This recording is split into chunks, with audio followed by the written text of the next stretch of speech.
Okay, thank you. This is this is Monday, April 10th, 2023, a special meeting taking place. Prior to the start of the meeting, Amy Maxton will provide a public service announcement. Sure. So we are in the school administration building, not our usual place. This meeting will be live on Comcast Channel 99 CAM Ed and also Channel 28 on Verizon. And that's it. With that being said, I call the special meeting of April 10th, 2023 to order, and we will recite the Pledge of Allegiance. Oh, let's check to make sure that our callers can hear us. Can you guys hear us? Jeff Brown, continue. Yep. Okay, thank you. Okay. Thank you, Counselor. We're going to do the Pledge of Allegiance. You can do it on your own there. Thank pledge you. allegiance to the flag of the United States of America and to the republic for which it stands, one nation, under God, indivisible, with liberty and justice for all.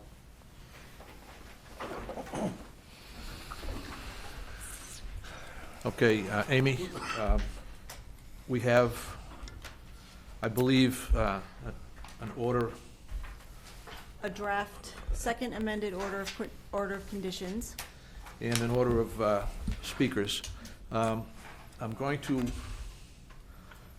think I'm going to go to you and Mike, Joe, and Jack, and then Okay. give Attorney Johnson a chance to respond. Attorney Brown, okay. Alrighty. So the commission will recall at the last hearing, there was discussion around the shutdown criteria for the water treatment system at length. And also, Attorney Brown offered a performance bond alternative in the form of a letter of credit with some cash as well. So based on that discussion, we had Mike Sabulis, our third-party peer reviewer, finalize the edits to the shutdown criteria. I went ahead and made some final edits to the amended order of conditions. Attorney Brown provided some tweaks on the escrow release procedure, some, typographical corrections on the amended order, and he also provided us with LRT's proposed interceptor trench and water treatment system upgrades, and that document is with you. So what you have before you is the shutdown criteria with Mike Sabulis's recommendations and edits from the last discussion, responding to Attorney Brown's notations or comments, the escrow release procedure, LRT's upgrade proposal, and the second amended order of conditions draft. Also provided, we received an email from Commissioner Mabin with some responses and further explanation for the rationale for the 95 percentile calculation. So that's where we're at. Okay, everybody have a copy of Jack Mabin's email? Yep. Yes. So, I think I'm going to change the order here. I think I'm going to let Jack go first and present his thoughts on his email, and then we can see how the commission folds in. Okay, well, the email that Al refers to is a response to Attorney Brown's email dated Friday, April 7th at 4:52 p.m. Had to do with some of the things we've been discussing, in our deliberations up to this point, and my comments focus on the pre-shutdown data evaluation. And I focused on that, and I think we've moved, through our deliberations, I think we've moved to the center. I think we've got some agreement, and I'd like to highlight some of the things that I think we agree on, which are excerpts from Attorney Brown's notes. The points of agreement, I believe, are, and these are quotes from Attorney Brown's email, it's, we all want a successful shutdown process. We would not attempt a shutdown when the data is scattered as it is now. And if the owner cannot meet these criteria, they are endangering the resource areas. Those are 3 points that I gleaned from from Attorney Brown's comments. I agree with that, and I think the commission would agree with that we need uniform data and that we don't want to pollute the surrounding areas. Grabbing onto that, I want to make a few points which I think support the original proposed criteria, the pre-shutdown data evaluation.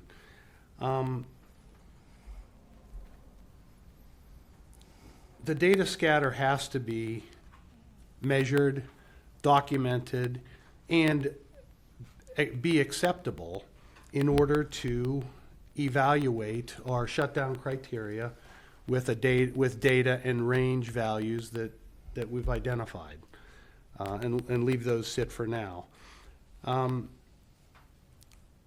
What I've proposed is a 95% confidence limit using the standard deviation. We've been kind of through this, so I won't stay on it, but that's a very, very common way to statistically evaluate data, large amounts of data as we're facing now. And I have not heard from the owners or Attorney Brown or anyone else an alternate to defining, how to measure this scatter that we want to be fairly uniform in order to apply our shutdown criteria. So, in the absence of anything else that has been proposed, nothing's been proposed, except for what we have proposed, is that we should keep it. We should keep the 95% confidence limit based on standard deviation of the data that we're analyzing. Which brings me to my second point. Attorney Brown has objected to the 12-month evaluation period for pre-shutdown data evaluation and described it as far too long, artificial, and irrespective of data trends. Okay, I take issue with all 3 of those because, in a nutshell, we don't understand this data. When we looked at the scatter plots and we pointed out specifically sections of that scatter plot, the trend was downward, but the dispersion of the data was inexplicably wide and then inexplicably narrow.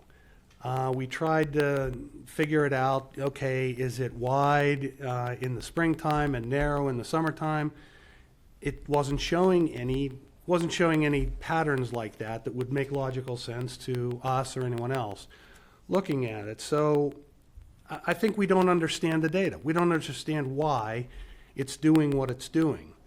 And I pointed out one point where our discussion, evolved into, okay, what would make the pH go up? What would make it go down in such wide swings as we observed in the data? And the thing that was discussed and that made the most sense to me anyway, and I think to the commission as well, was that the resulting pH that was entering that interceptor trench was related to the amount of water flowing through the aggregate and infiltrators, and that amount of water that dispersed through the aggregate and out into the interceptor trench that was,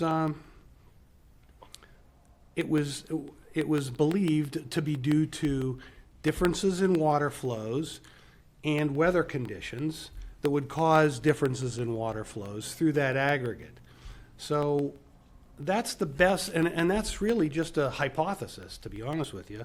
We think that that makes logical sense, but we don't really know. And that's the point. We don't really know. So the best guess we had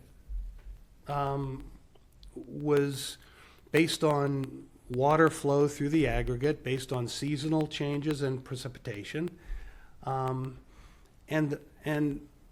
to be honest with you, the best way to look at that is to take a full 12-month, 4 full seasons worth of data and look at this data and define all the variability that the 12 months would provide, along with the 4 seasons, what 4 seasons would provide to give us that variability in data.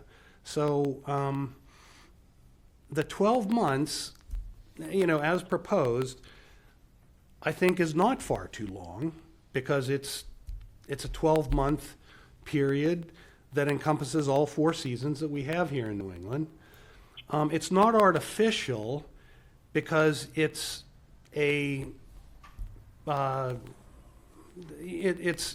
based on our best guesses from all of our discussions on why this data is what it is, and we don't understand it. That is not artificial either. But what's not artificial is the approach that, okay, what's the best we can do? We can take 12 months and 4 seasons worth of data to try and analyze, all the variation in flows that may be causing these pH differences that we're observing. And I believe it's not irrespective of data trends, because my whole argument here is that the data trends don't predict anything that makes too much sense to us, except the possibility of that water flow differences, which would be governed by seasonal changes. We have 4 seasons. Let's look at all 4 seasons. And so I disagree with all those anecdotal descriptions of what my approach was. And then finally, there was some mention in Attorney Brown's response about costs, and certainly that's part of the business proposal that they're dealing with right now. But I want to emphasize, maybe more clearly this time, that we're not requiring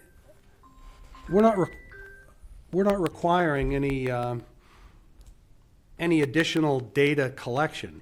It'll be the same as it's been for the last 36 months. So during the evaluation period, you just continue collecting data as you have been. You just calculate your standard deviation on that and decide whether it's time to, go for the shutdown criteria or not. There's no difference. There's no extending any time period.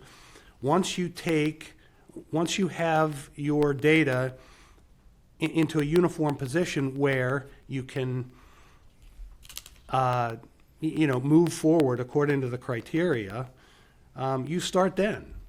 There's no waiting another 12 months. There's no delays. There's no additional sampling.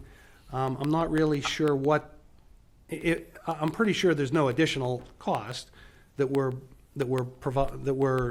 enforcing on the owner. So all this, is pointing me to the opinion that I believe we should continue this pre-shutdown data evaluation period as described and discussed at last meeting, and I would recommend no changes to that. Thank you. Mr. Lynch? That is a tough act to follow. You articulated that very, very well. The situation we have here is we have but one variable. that we're looking at and trying to massage, which lends itself to a lack of predictability.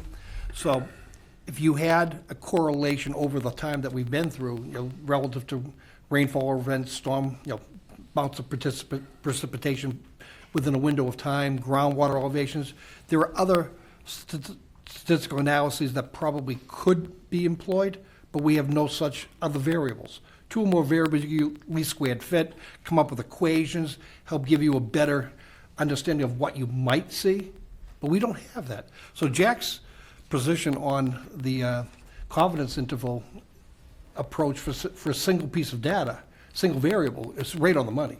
I don't think you can argue that. And we do see the scatter pattern that's out there, and we, in our minds, might think it's attributed to groundwater, might think it's attributed to dry seasons or wet seasons, but we will never know because there's no correlation. So I think, from the statistical perspective, the approach he's choosing is dead on the money. And because of that single variability, the only way to begin to start attempting to capture all of the likely events is to let them run through. And who knows, you might have a dry season. You might have a year when the water table is low, but we're not suggesting that we take it beyond that. Jack is simply saying, give it that 1 year to give us the best shot to look at it. That's all we have, and I don't disagree with that either. I don't see it being any more burdensome. I do want to state again that I've been saying this for the entire process over these past several years, is we've worked with the developers worked with us, and the alternative could have been simply comply with the order of conditions. See, we had a cease and desist, we could have said comply. And our job would have been a hell of a lot easier. But it's not about ease, it's about trying to get it right. So, back in the day, when we allowed the cease and desist to be lifted, allowed the building to remain in place, even though there was material under it, we granted a heck of a lot of leeway that we probably have rarely granted before. And I think at this point, asking for some patience of that additional year's window to look at that, to finally prove success of the system is reasonable in my perspective. So nowhere near as articulate as you, Jack, but that's my feeling on that. I don't think I have anything else to add on your rebuttal. Okay. Mr. Sabulis. So having had a couple of weeks to ponder on this method that Commissioner Maven put together, I've put a lot of thought into it and looked at what it provides, right? It's a preliminary shutdown criteria, pre-shutdown evaluation to determine if your data is approaching where it needs to be, most simply. At least that's how I interpret it. The way I look at this tool, taking off my hat as an expert for the commission and being in a situation where I've designed and had to design remedial systems to get to a remedy, I find this to be a potentially very useful tool, not only for understanding how the data flows, the ebbs and flows over seasonality, what rain events might be impacting it or not impacting it, but also a way for me to use it as a tool to forecast forward or look backward to say, hey, how's my data trending looking back? Does that allow me to look forward and kind of pre-plan what things might look like? The elegant part of it is it's not set to you shall start and then you will have 12 months. It's any 12-month period. You could start right now just to see how your data is trending, eliminate it, play with it, see how it looks. It's a nice statistical tool to kind of, again, as I said, help you pre-plan and get to where I think you would want to be. Which then leads to, are you ready? Sure, there's a savings and potential resources there. Allows you to not press go too soon, if you know what I mean. At least that's how I'm interpreting it. It allows you to help figure that so you're not wasting your resources going when you should have waited another month, maybe 2 months.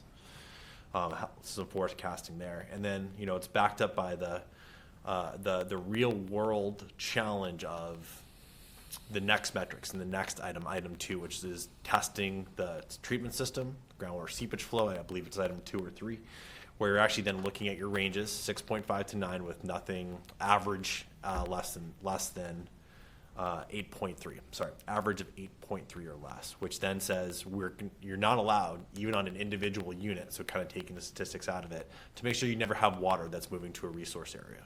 So I feel like you're buffeted, and it protects both the commission's interest and as a, not to put that hat on it for the owner, but there's a position of me being ready to do what I want to do without wasting resources. So That's a long-winded way of saying I like the approach at the outset. Sir. I like the approach too. Okay. Any other questions? Nope, I just wanted to give everybody a chance. Attorney Brown, are you there? Yes, I am here. I'd like to give you the opportunity to speak and respond at this time. Sure. I appreciate it, and I thank Amy and all of you for letting me do this remotely. I think, as Mike was alluding to, it's important to understand where this pre-evaluation period fits in the sequence of shutdown. It's an initial phase. It's followed by, if successful, a 30-day period in which we operate the system, and if we hit certain pH criteria, we shut down and we stop shutdown testing criteria. So, in my opinion, it's when we attempt shutdown that we are at risk of causing damage to the resource area. So in that respect, the board has done a tremendous job in setting parameters that describe when we are going to be putting that resource area at risk.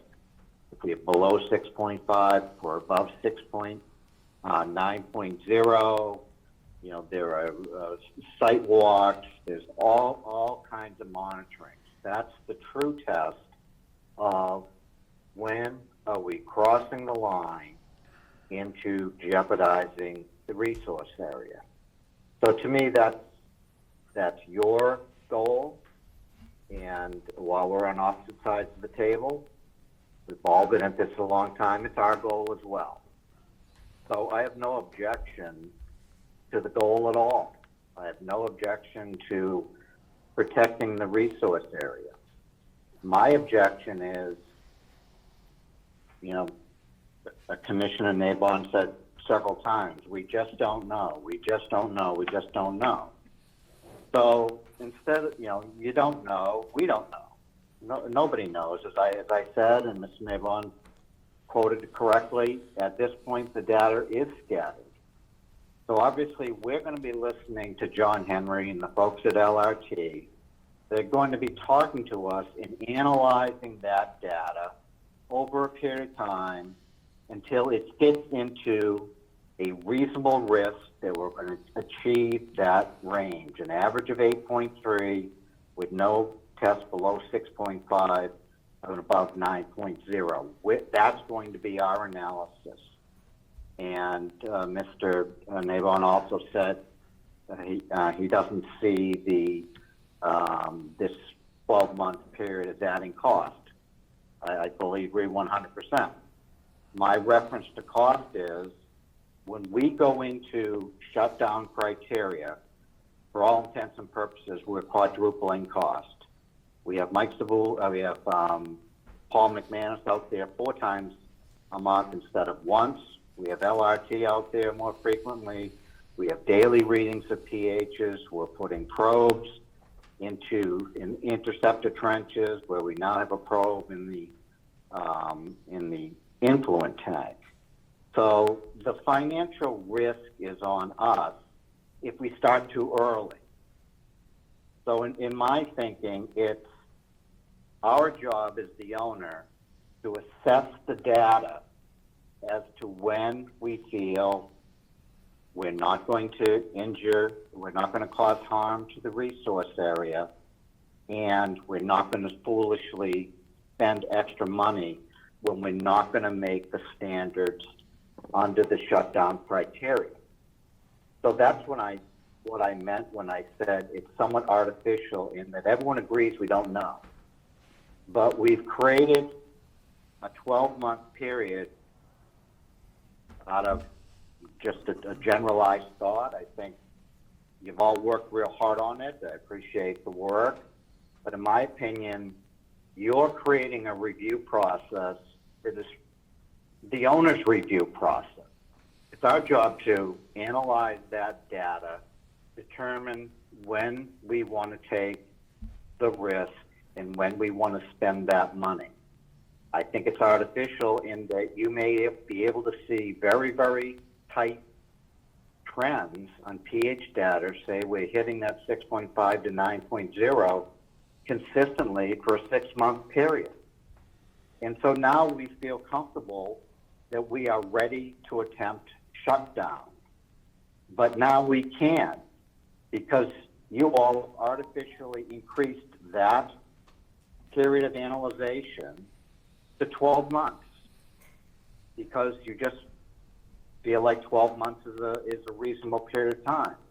If you're worried about testing for seasons, we can do just like you've done in all the other shutdown criteria.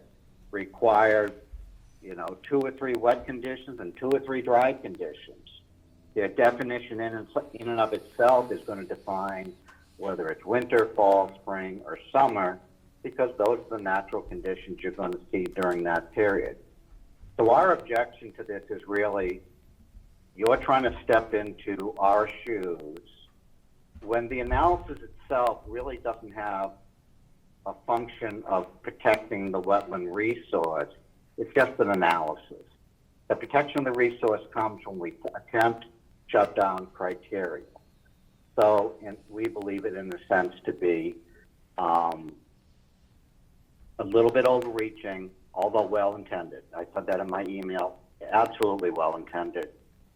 We feel that that's our analysis to do, and that's our judgment to make. If we make the wrong judgment, we start the shutdown criteria, we don't hit the points that are required there, shutdown stops, the system goes back on full blast, and we haven't caused any damage to the resource areas because we're measuring it just as you require us to do today, every single day.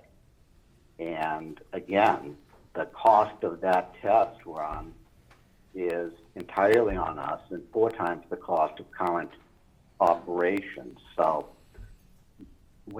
in my opinion, when you analyze the sequence of where this pre-testing evaluation fits in line with what's the next step in shutdown criteria, which is operate the system and just check your pH levels. That's all you're doing during the first 30 days. I don't believe it takes a year to do that. I think the idea is a bit overreaching on behalf of the commission, although again, well-intended. And I think to the extent we're going to have an evaluation period, it could be done in a much shorter period. I propose 6 months. If you want to add in 2 or 3, dry conditions or 2 or 3 wet conditions during that month, so we're truly mimicking seasonal changes, then I'm fine with that. I just find the selection of 12 months to be arbitrary and not truly related. I mean, the simple fact is, as a business, we're not going to attempt shutdown criteria if we see scattered data. We're not going to attempt shutdown criteria right now. We'd be foolish. And I admitted that in the email. It's scattered right now. But at some point, it's going to tighten down. And I just don't think that some point has to be a 12-month analysis. I think it can be a much shorter analysis. If we live with a shorter analysis, then we start shutdown criteria. We don't hit those pH ranges, we're out. We got to go back to normal operations and then reevaluate the data.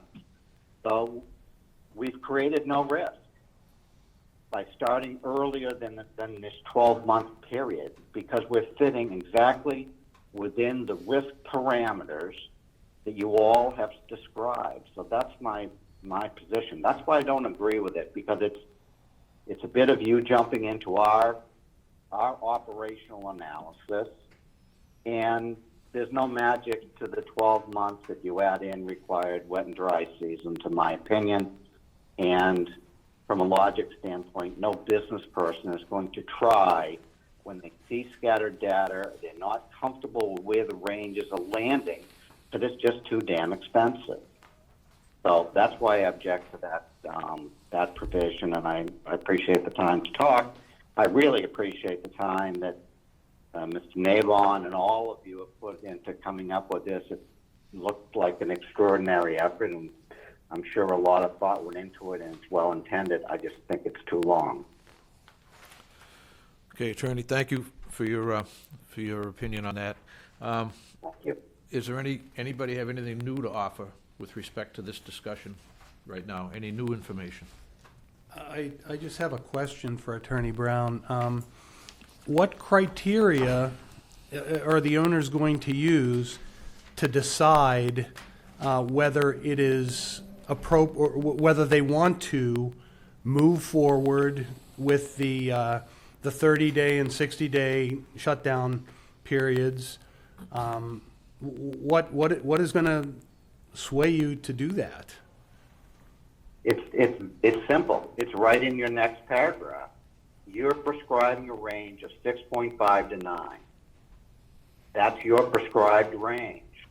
So if I don't see a consistent trend over, I say 6 months, of 6.5 to 9, that's what's going to persuade us to start. If this paragraph never existed at all, we are going to start when we think there's a reasonable chance and the data is supporting a logical assumption that if you start, you're going to make shutdown criteria.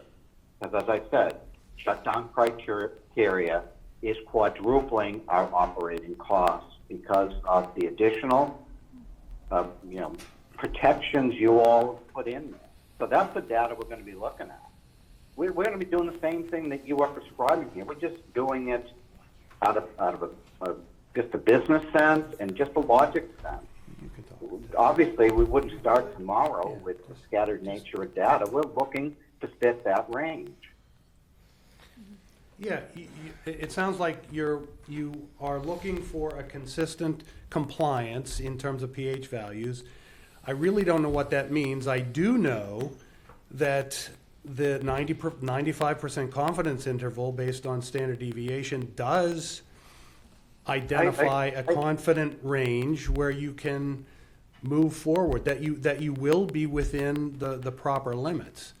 I don't disagree with that at all. I think that's a very logical position, and that's the analysis that we're going to be doing. Are we going to fit in that range? My objection to this paragraph is it's now being controlled in time by the commission. I don't think that's the commission's role, although, again, I've said it many, many times, it's with the best of intent, and I mean no disrespect to anybody.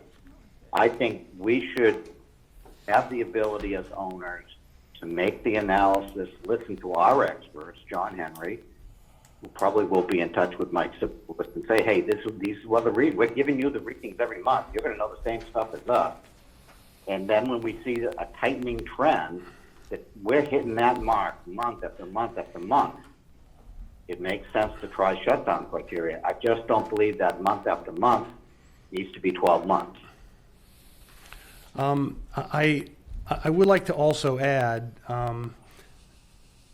that you've described several times, Attorney Brown, that you and your owners have a vested interest in not jumping the gun on this, and we share that goal, in this analysis.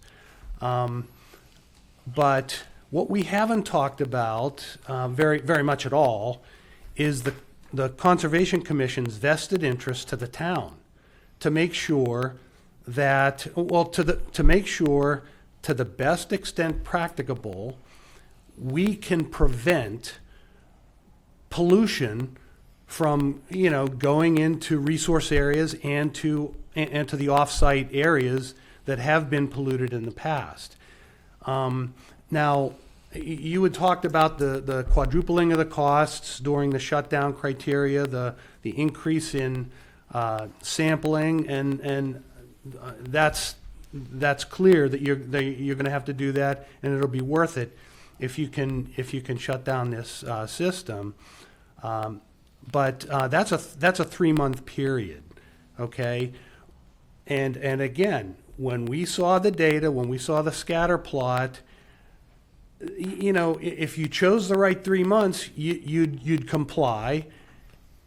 And 2 months later, a month and a half later, you're well out of the range. Now, that's based on the existing data, and I know it's changing in the right direction, but we have a responsibility to our town to do the best we can to make sure that we don't apply the shutdown criteria to a period of time that is variable for that short period of time, and 3 months is a short period compared to 12 months, and then just have it go south after that, which we've seen it do several times, you know, in the history of the data that the applicant has presented. So our vested interest is quite important, and honestly, that's the main reason why I believe we're all kind of in agreement here on the commission that this criteria does make sense, and that it is not an overreach for us to kind of get into the calculations with the owner who has certain objectives, you know, to meet. Financially was the most important that you've mentioned, Attorney Brown. Our goals are also very important, which is to prevent, to the best we can, the pollution of these surrounding areas. This is the best way we can figure out how to do it.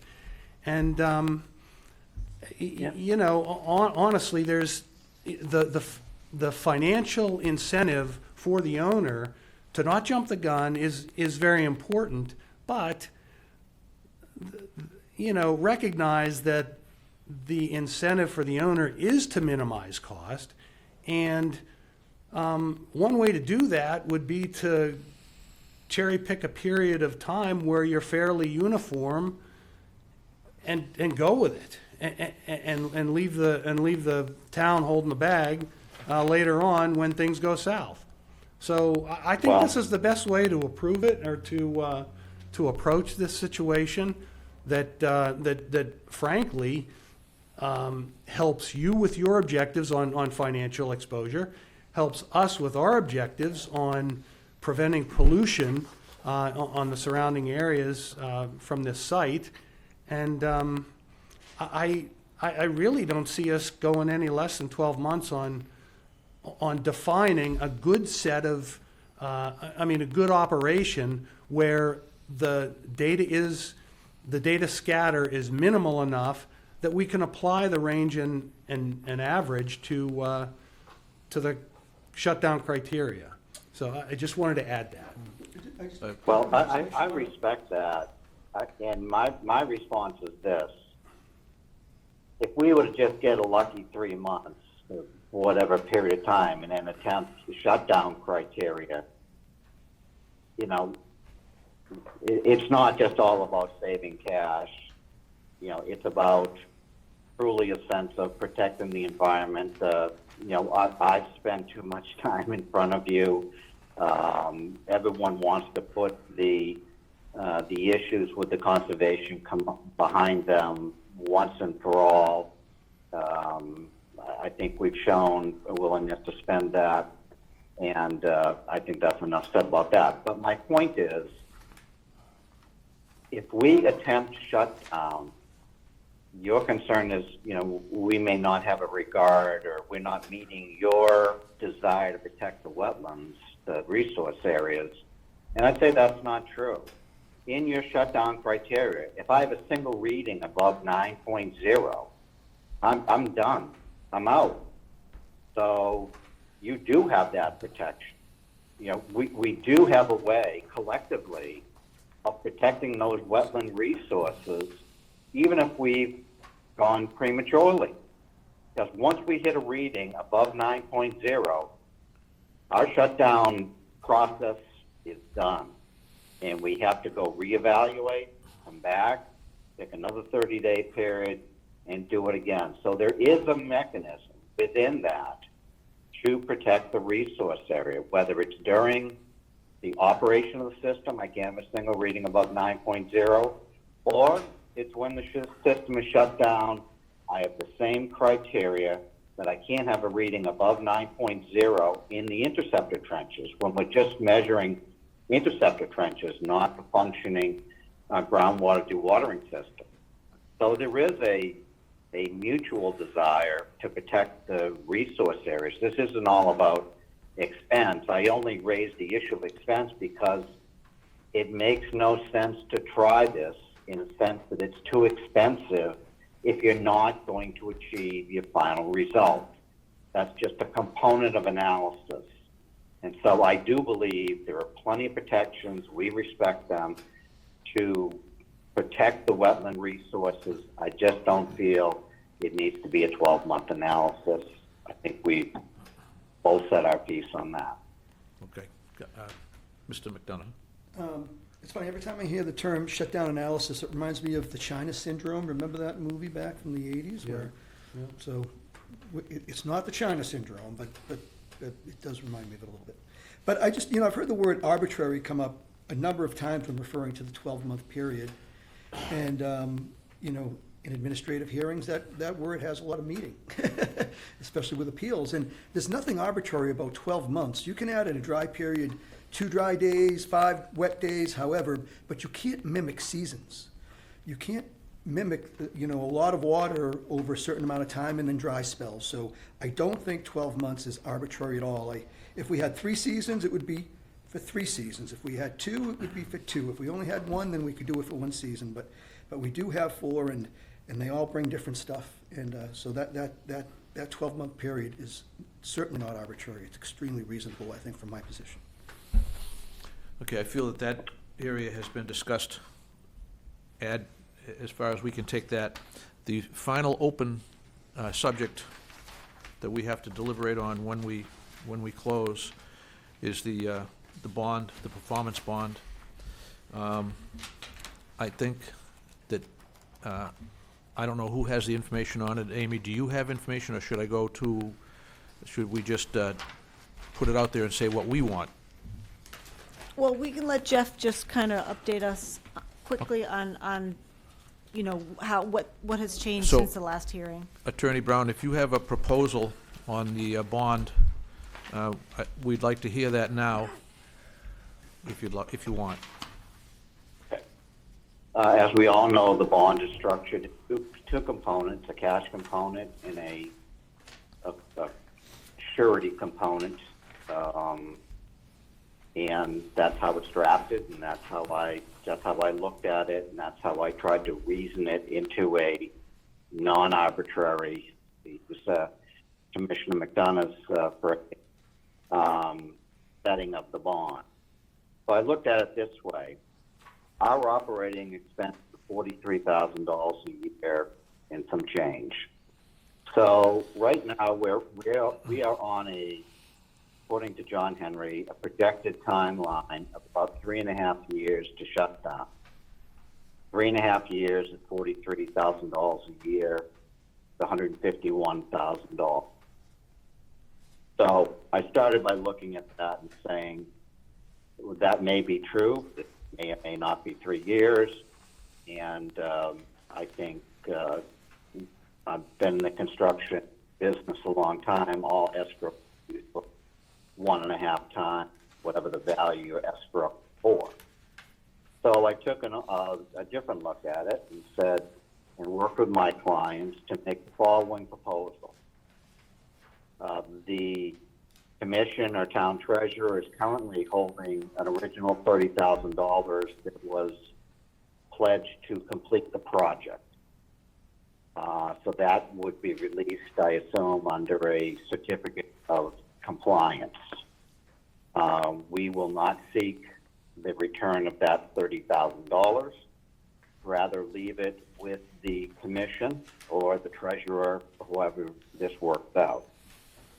We would add to it the amount of $13,170, which equals 1 year's worth of budgeted operating expense. $43,170 is our annual budgeted expenses.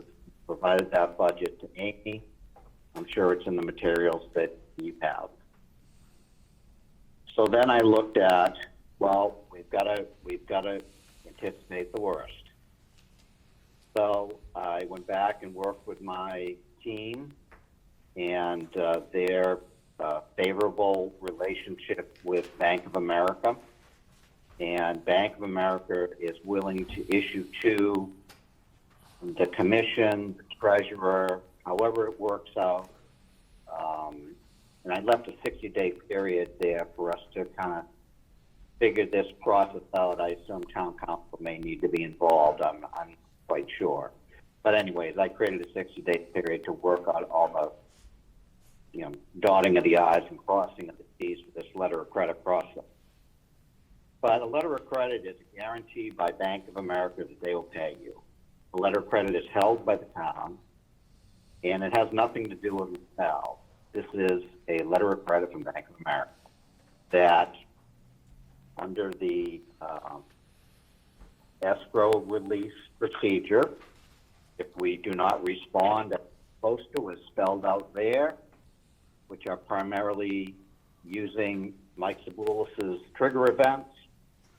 And so then you get to the town or the commission gets in to use the money and continue operation. So by adding in a $300,000 letter of credit plus the original $43,000, what I've essentially done is created a funding mechanism that will fund 8 years of budgeted operations for this site.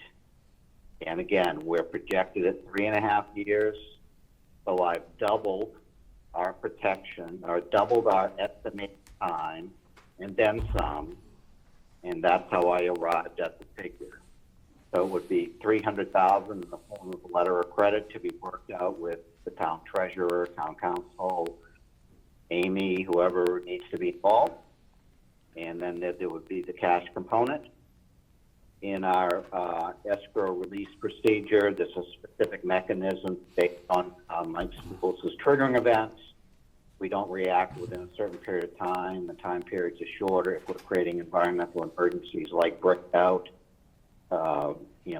being high pHs into the wetlands and things of that nature. We have less time to respond, and then if we don't respond and fix the situation, then you all get to use money.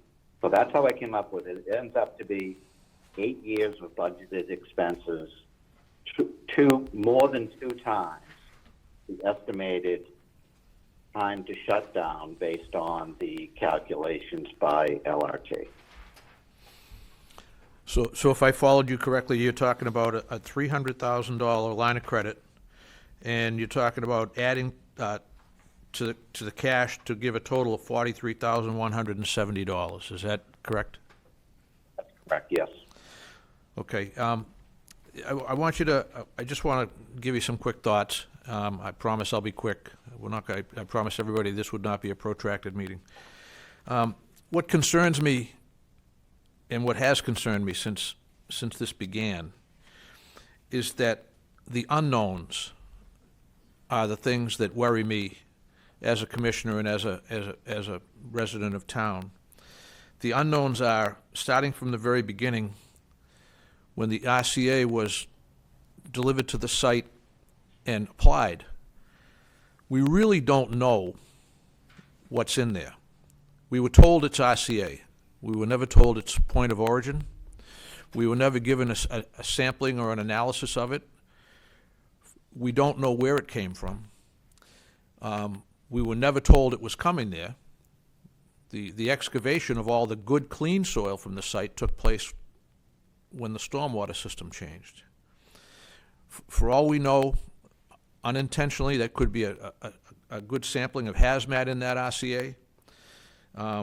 And we really, we're all gambling, all of us are gambling that the shutdown criteria analysis that has been discussed will be adequate. I hope it will be. If that's adequate, then it would make sense that your bond would be adequate. The other thing we don't really know for sure is, we don't really know that we have continuity of your crew over the period of the next 3 to 4 years. We like your crew. We think that you have a competent group of people working for you. There's nothing to keep them there. Unless you've got some kind of financial incentive package for them that you've offered them that is none of our business, we don't know if they're going to stay. The lack of continuity in crew will easily double the expense the first year, because you're going to be bringing new people in to teach them what John Henry knows, and that might not be an easy task. Those little... Can I interrupt your thought right there to maybe Sure. give you one piece of assurance? Go ahead. In the escrow release procedure that I drafted, Yeah, if we ever default, one of the things that I created for the benefit of the commission is we assign to you the contract rights to LRT and Ecotech. So you're going to jump into our shoes on these mandatory 5-year contracts. So there won't be a different crew. You jump into our contracts. okay, that's assuming that your people want to continue to work. Exactly what I was gonna say. That's I mean, genuine. Well, they've signed a contract. No, It's an assignment of our rights under the contract. You I- jump into our. no, I understand that. That's not lost on me. What I'm saying is, I'm probably doing a bad job of trying to express my thoughts here. No, I don't think you are. I think if you could take it, I mean, everybody's got best intentions, and everybody wants the crew to be the same, and the crew members themselves probably are sincere in entering into those contracts. But life changes. You know, folks might find better opportunities elsewhere. People might find a medical need to move to a different part of a country, and they give up the business. But I think the contract conveys with the business unless the business itself ceases to exist. So that's all speculation, but the reality is we're not going to ever know that we're going to have a continuous group of consultants that have worked with that understand where we have been on this project. So I think if that's where you're going. I agree. It seems I fair think enough that's that fair. they're offering that contract to us, Yeah, but I'm not so certain we can expect that to be true for the entire duration. I just want to be sure, from where I sit, my job, and our job, is to make sure that if that unfortunate day comes, which I hope it doesn't, do we have enough money to run it? Because on a smaller scale, we've seen examples in town where, on much smaller scales, $25,000, $30,000, contractors have walked away from projects and said, no, you can have the bond money, it's all yours. Then we go and estimate the cost of completing the whatever the project was, and we find we don't have enough money. We just don't. Too much has happened. So that's just, that's my concern, Counselor. And it's not something that any of us or any of you can predict. But I do appreciate the spirit. That's why I think the only fair way to do it is to tie it to some known expenses. And we know the expense to operate annually, and probably can go back and track this for 2 or 3 years, is approximately $43,000. So that's why I designed the figures around the only thing that we do know, which is how much does it cost to operate this system. That's soup to nuts. That's monitoring. That's refilling acid tanks. That's Paul McManus on the site doing site supervision. That is everything that it takes to operate that system. And so I think, again, I keep using the word arbitrary, but the only true nexus that can be made is to tie your bonding system to a known cost. I And agree. You just addressed one other thing. You said, there are lots of unknowables. Where did RCA come from? Where did it go? Or was it removed? Does it contain anything like that? guess I would say in response that if you go back, and that's a legitimate question, by the way, that's an absolutely legitimate question. The only way we have of knowing is if you go back and look at Paul McManus's reports for the last 2 years, they almost verbatim state there's no visible calcite, there's no damage to the resource area, there's no degradation to the vegetation. So yes, we don't know what happened to that RCA, but what the effects that it was causing, we do know over a 2-year period have been completely eliminated. So I don't see that going backwards. We hope not, but I'm sure you can appreciate the concern over the unknown of what's there, and quite frankly, the unknown, I mean, as I said earlier, you have Paul McManus, you have John Henry, and others that work for you that are very competent, that have done a great job. Part of the key, the linchpin to this project is those people stay and we have continuity of service. That's the thing you can't guarantee. Well, I think as Commissioner Lynch mentioned, we are going to assign to you our rights to a contract with Lockwood Remediation Technologies, which is a well-known and long-standing company, as is Ecotech. Can I guarantee that John Henry will be there? No, I can't. As Mr. Lynch said, people move on. But I can tell you that these are reputable companies, and you will have our rights under that contract for as long as the contract lasts. If they can't walk away, maybe there's a different LRT person, different Ecotech person, and Mr. Lynch is right. People go where they want to go.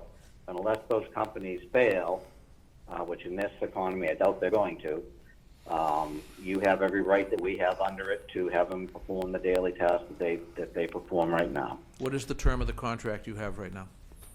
I believe that it's 5 years. I don't have their contracts right in front of me. I recall a requirement, I believe it's later on in the order of conditions, because it applied to the maintenance of rain source systems, that was a 5-year contract. Okay. So I'm just taking by analogy that these were the same contract terms, because I know that's what it says later on in the order of conditions about the stormwater management contract. Very good. Okay. Sometimes I say things out loud almost to convince myself what I'm actually thinking. And I think this is the case there, that never do we have any guarantees with any project of what people might be doing when it comes to the ultimate performance, and we rest on in the hope that we hold a sufficient amount of cash, typically, in order to get that performance and compliance in the end. But I think here, we've got a much bigger problem over a longer duration of time. I mean, that funding is enough to carry on the remediation process, or the pump and treat process, for 8 full years. Well, you're assuming it's level funded for 8 full years.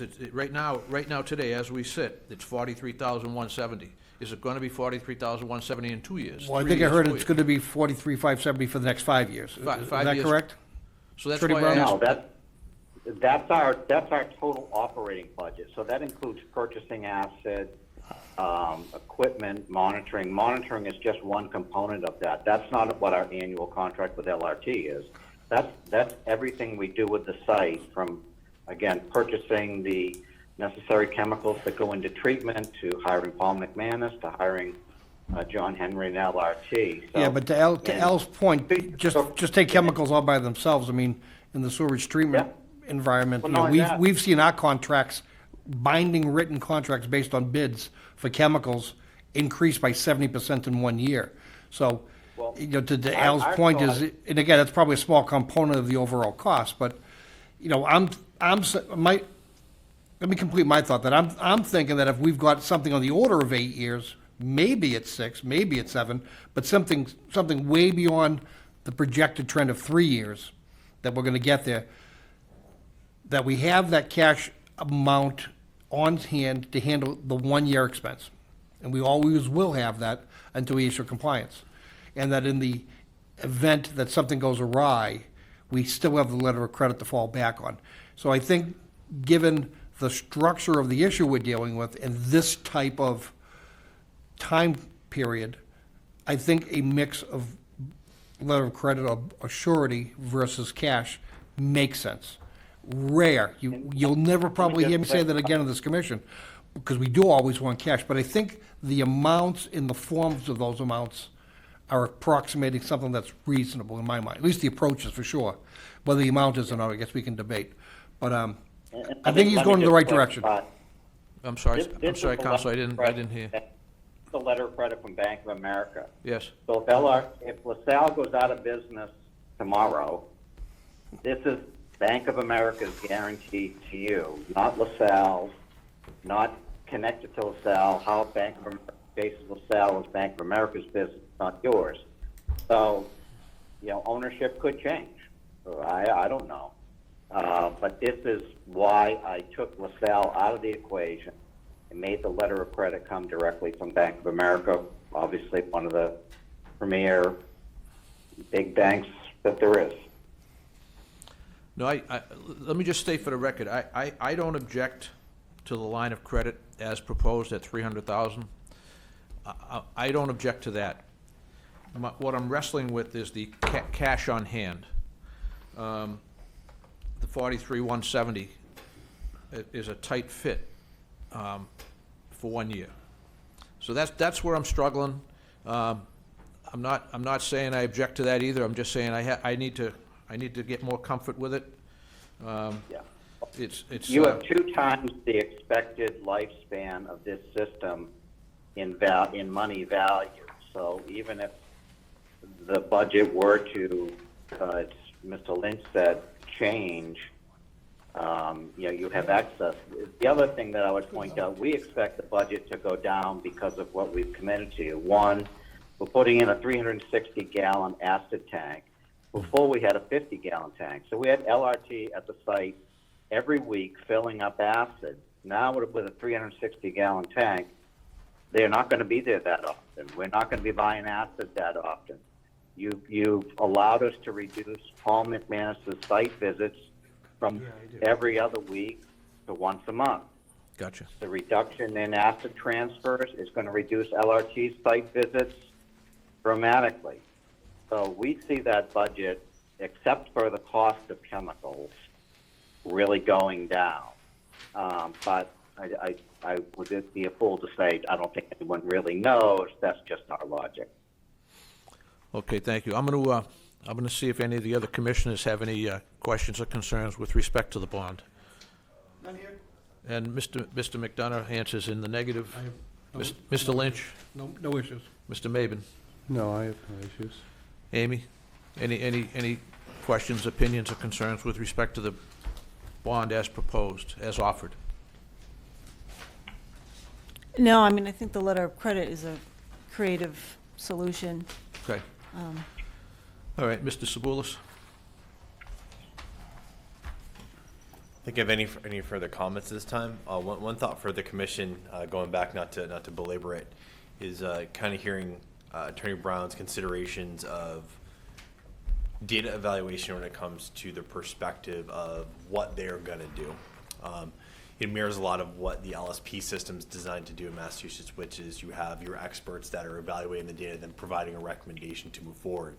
So hearing that consideration, I wonder if the commission would be willing to entertain, instead of a prescriptive data evaluation and time frame, how to place this, a requirement that the proponent provide you with how they plan to evaluate the data to give you some level of certainty, and maybe barring some certain conditions such as you will not cherry pick a drought period or a heavy rain period.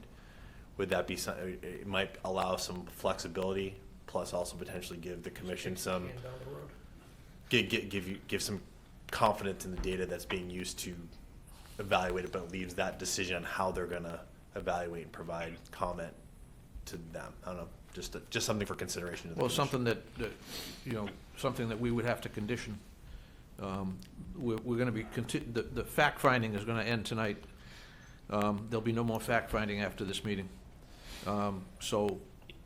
To respond to that, I have no qualms with Mr. Nabon's 95% confidence level analysis equation, or whatever it is, statistical process, I think that is what we are going to use as we analyze the data. Because we have to, because that's the same process that then goes into the next step of the shutdown, which is I have to meet that narrow range of pHs. So that's how we're going to be analyzing it. Okay. Any response from the commission? There appears to be none. Just one quick question on Yeah, the bond. yes. If LaSalle were to sell the property, what would happen to the letter of credit It's written to us. Nothing. It's written to us. written to us? Okay, so it doesn't matter who the owner is, it's gonna stay with us whether the property transfer is 0 or 5 times. It must be, we'll work out detail with town council, but we would be the ones to release it at the end, when everything's satisfied and they're ready for a certificate of compliance. Releasing and/or a drawdown, whatever it is, it would come from an affirmative vote of the commission. So I'd like to add, I did have town council look at this. Yes. You know, she reviewed it not in depth, but enough it didn't give her heartburn, so she was, she was generally fine with it. Okay. All right. I feel that there is no additional information to be brought to the record at this time. If anybody has additional information, please make it known now, because if not, I will call for a motion. I'm satisfied with making that motion whenever anybody's ready, but I think we've answered and beaten up every single detail to get what we need to issue an order of conditions amended. Okay, and I'm not hearing any call. Counselor, are you all set with any information? You done? Yes, there was one later provision in which, I'm trying to find it quickly, in which we have a continuing monitoring obligation, and there's a reference to the rain stores. So obviously Paul McManus and John Henry are not involved Right. in the monitoring of the rain stores, so I think that reference just needs to be struck. It says to provide you monthly reports, so we do have a rain store maintenance contractor, but he's never been part of this reporting requirement. That just may have been a typo, I don't know. That's all we have. That's probably long-term O&M for the stormwater system, which is Just what that is. boilerplate It sounds like an with O&M. most orders, so that was a carryover from the original order, Yeah. specifically for I stormwater. think you're right. I can't find it real quickly, but Yep. I did pick. So it is that, and I think if you're looking for a sentence that clarifies that that's mutually exclusive of, calcite and pH monitoring, that we could probably state that in a sentence that it's strictly stormwater monitoring, which is routine. Yeah, I I have think if you that. just write the word rain store, I think the paragraph is fine. I wish I could Okay. find it real quick. Drive me Yeah. crazy. Is it condition 79? We can, when we get there, we can handle it when we get there. Okay. I think that at this time, if there's no objection, I'm going to call for a motion. I move that we close the hearings for 242-1692, 1210 Osgood Street concerning amendment to the order of conditions. Second. I have a motion and a second. Any further discussion? There's no discussion. There are no abutters present. All those in favor say aye. Aye. Opposed? And that's unanimous. The motion carries. Thank you all. Thank you, Counselor. Thank you. Thanks, Jeff. All right, we're still on the record, guys. So, on the agenda item that I have in front of me, we've closed the amendment 242-1692. Is the enforcement order incorporated into that closure, or do we deal with the enforcement order, or should that be dealt with as part of, should that be incorporated into the order? It's referenced in the order as documents, Okay, so we'll, but it can sunset now because it was sort of controlling everything that the amended order is now, is So- now going to. We probably need to leave it open until the decision's actually rendered. Yeah, yeah. we should, Just take it out of I order. think we should not only leave it open, but I think we should incorporate it by reference into the order. Yes, It already is, yeah. yep. And maybe even through the appeal process. And I couldn't have said it better. Don't let anything go away. The record is the record. As we used to say, the log never lies. So, all right, then I find that we're now in deliberation, and we have to fill in the blanks. Amy, since you're gonna be ultimately responsible for assembling the order on behalf of the commission, why don't you start at the beginning and tell us where you need data? Unless you already have it, you're pretty good at record keeping. Right. I'm just flipping through here. Well, the conditions that relate to, the water treatment system is really 56 through 70? 71. Those deal with shutdown criteria? They deal with the operation, all the things that are related to the groundwater treatment system. And I gave them their own subtitle heading.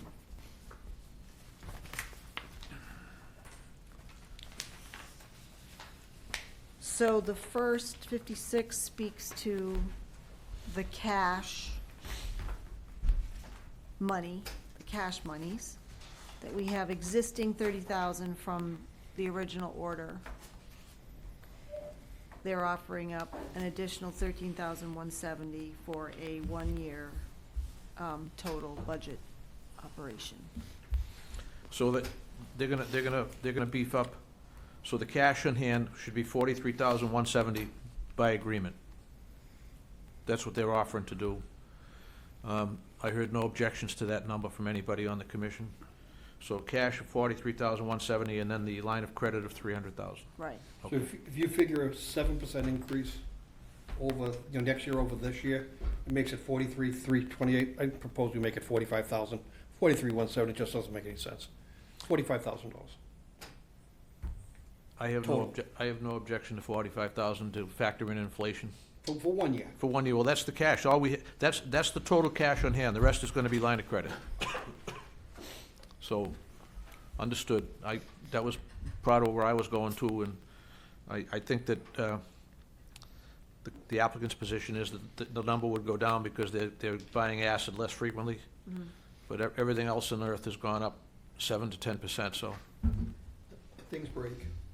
and things break. Repair, replace. Okay, and, I don't believe that raising it from 43 to 45 is gonna do any harm.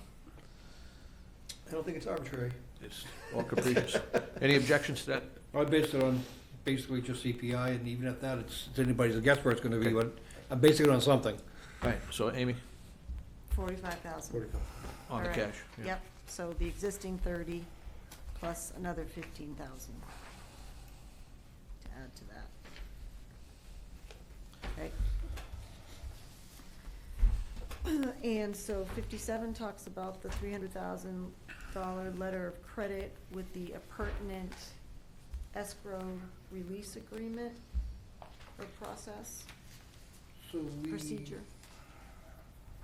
So it does say in the form satisfactory to the town. Okay, that's fine.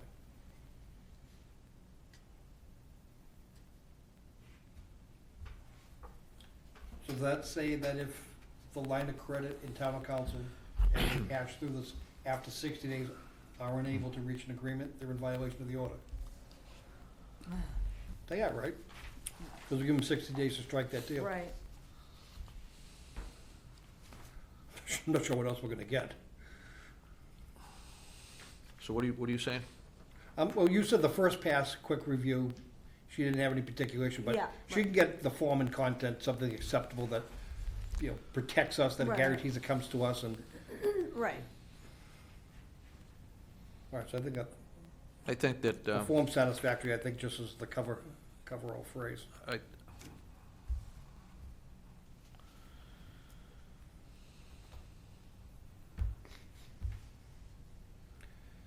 So this escrow release procedure, which was given to us is that going to be an appendix to this order? Yes, I think we did. It needs to be, if you're referencing it, right? Where are you reading? Well, the same paragraph. It says that, approval of the second order amendment will be held in the treasurer's office pursuant to the escrow release procedure. So Yeah. unless that's actually a document within a file, it probably should be part of, it should be an amendment, or it should be an appendix to this document. Attached here too, Yeah. to be recorded, or noted in the list of approved docs? Have we Well, ever, we have the document. have we ever posted an escrow release procedure in any order? Not that I know of, I mean, I've only been here 4 years. If we haven't, this is so- probably the time we should. I mean, I know that we've released, So we have a document that's just simply a document submitted, so right now it's a supporting document for the record. Okay, So I think it's almost as though this ought to be executed in some fashion. I'll leave that up to Sean to think about. We have a copy, you reading that document? Yeah. Okay.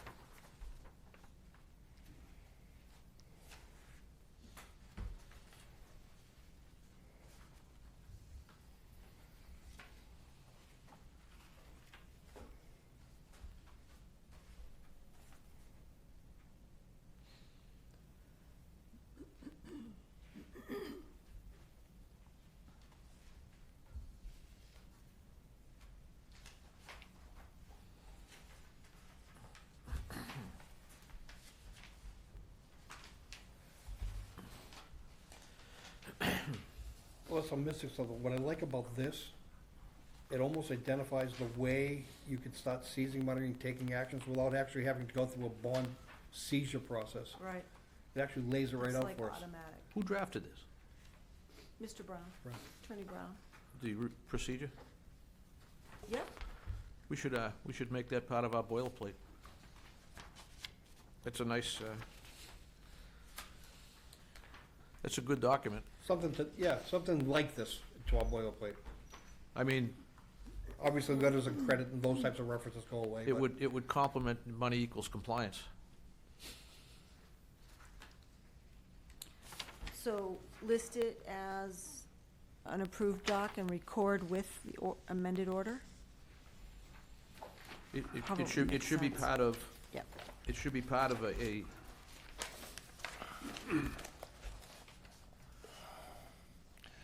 So appendix A is the affidavit. This should probably be appendix A, and the B. affidavit be appendix B. Okay. And then you could cite,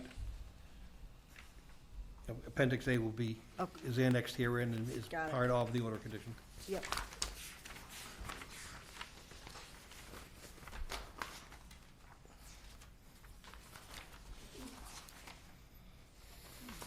Amy, if we get ahead of you, stop us.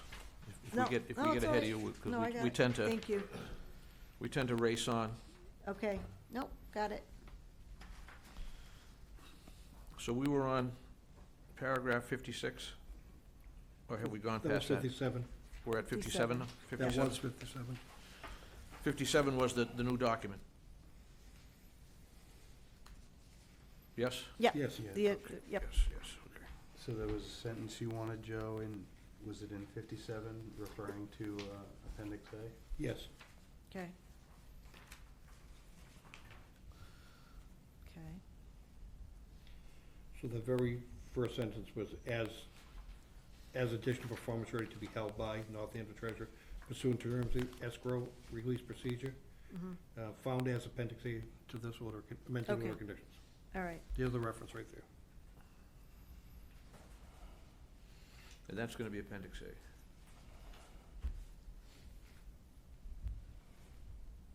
Yep. Okay.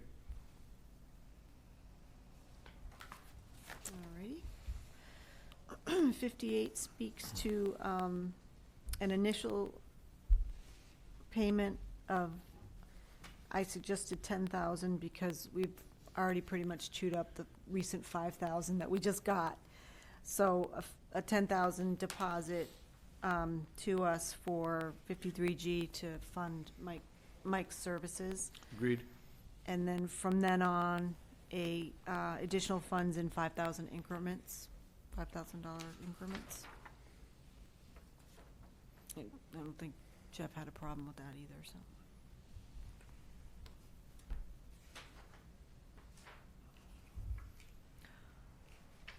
So 59 talks about coincident with recording the second amended or the affidavit of acknowledgement of obligation shall be recorded and recording information forwarded to the Conservation Department. Excuse me. So is that now Appendix B? Is that it? No. Here it is, right? Yeah, That is that it affidavit. would be B, The affidavit is going to be now Appendix B? right. Okay. So I'll make a note of that.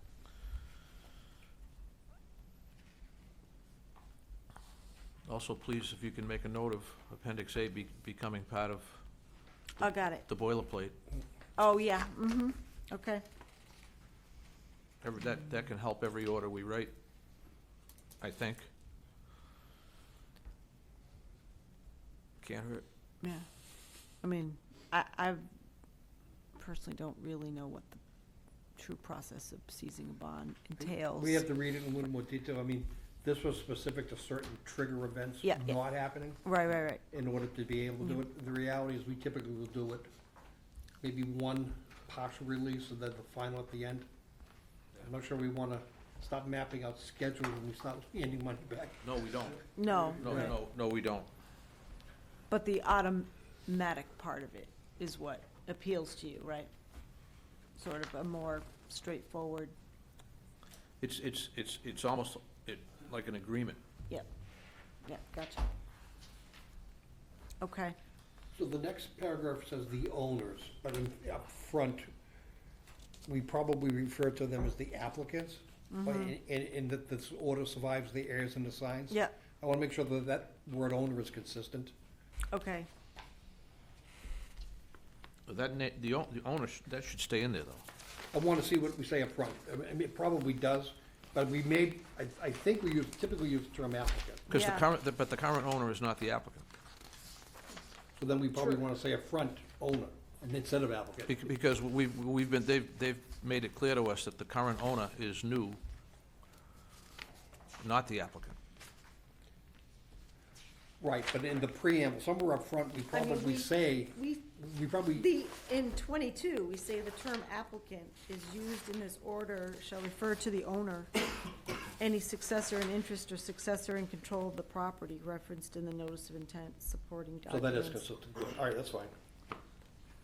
So, sort of interchangeable.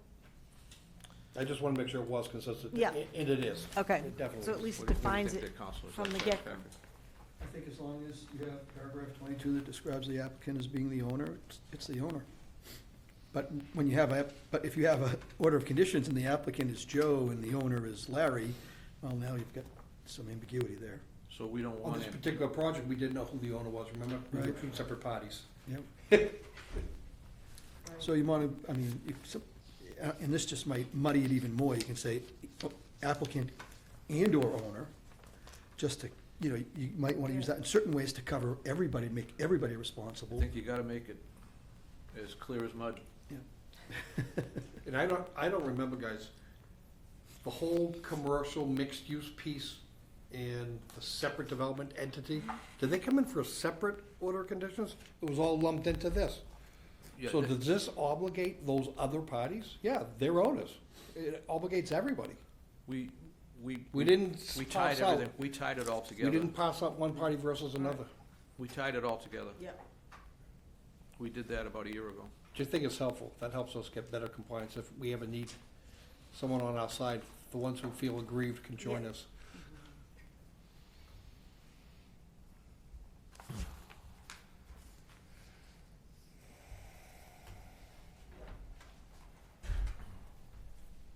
I think while we're on that point, I'm sure that this list of events trigger, events, this historical kind of chronology, mentions the enforcement order that you guys issued that puts all parties on notice as responsible. But perhaps we should actually kind of expound upon that better in our findings, or just state it more clearly. So, I can add.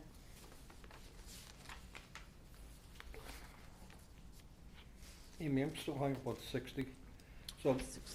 Attorney Brown made reference to the fact that they have 5-year contracts with the team, the crew, Right. as Al called it, and that we are going to be named as parties, or at least be able to take on those contracts and enjoy the Sign. benefits. What? It's a sign. A sign. Yeah, it's- But there's no, where do we find reference to that? This talks about the owner shall continue to operate the system designed by LRT, but it doesn't get into the detail that Jeff was trying to get to. I mean, I think it would have to be in the underlying agreement between LRT and the owner, first of all.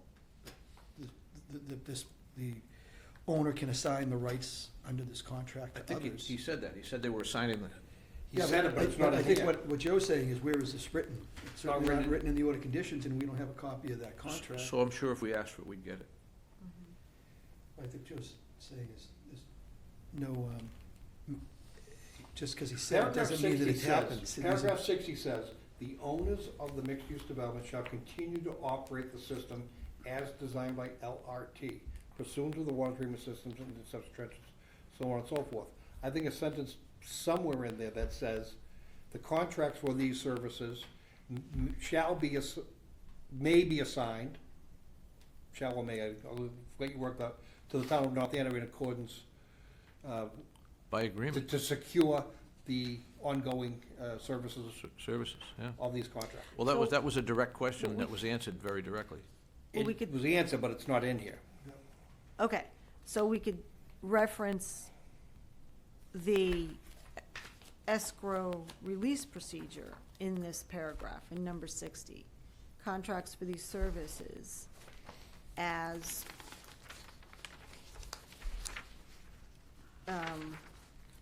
described in the escrow release procedure attached to here too. Sean, paragraph 2 of the escrow release, does that do it if it's by reference? Assignment of contracts? I think, Of the escrow release paragraph, too, is on the cover. yeah, I think it does it. In the event the owner is unable to rectify during the cure period, the owner shall assign all its rights in systems operations and maintenance to It Lockwood. does. That does it. Yep, yep. So by reference and getting that in, that we do pick it up. Yep. Okay.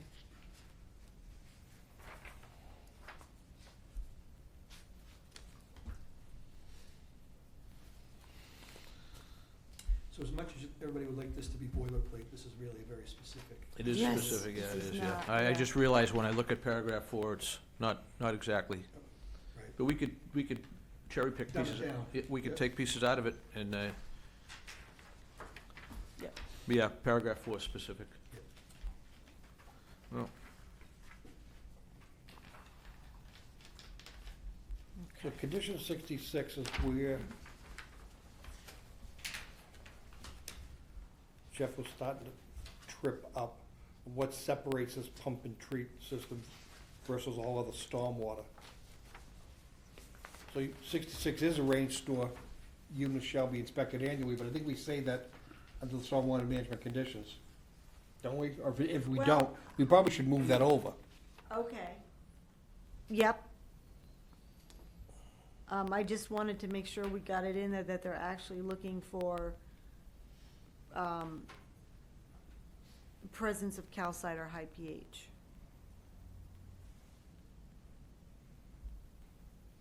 But not, they're not doing that. Are we asking them to do that now? Yeah, I don't think that ever came up during any of the hearings. I remember I think so, a long time ago. Rewriting the French drain to the rain store system. Right. Sorry, the corner of building B. The building B. But the But they rain create- stores ultimately are the infiltrating system, right? So even if. Yeah. Even if it's going into there and working its way out, we already set control points as where it ultimately breaks through the wall. Right. Right.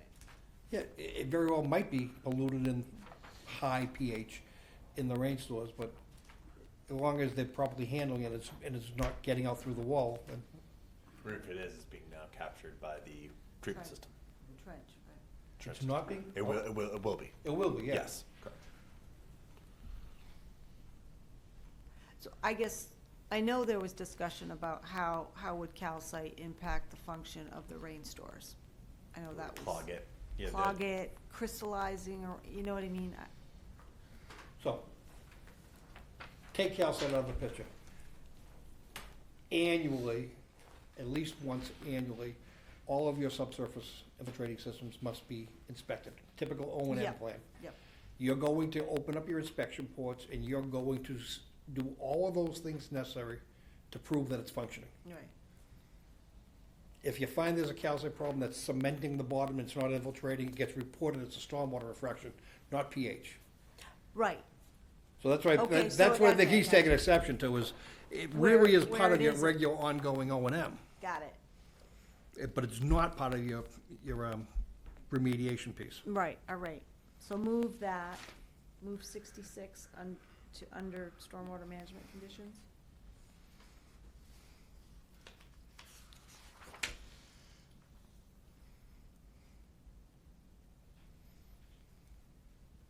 I could plug it, I could,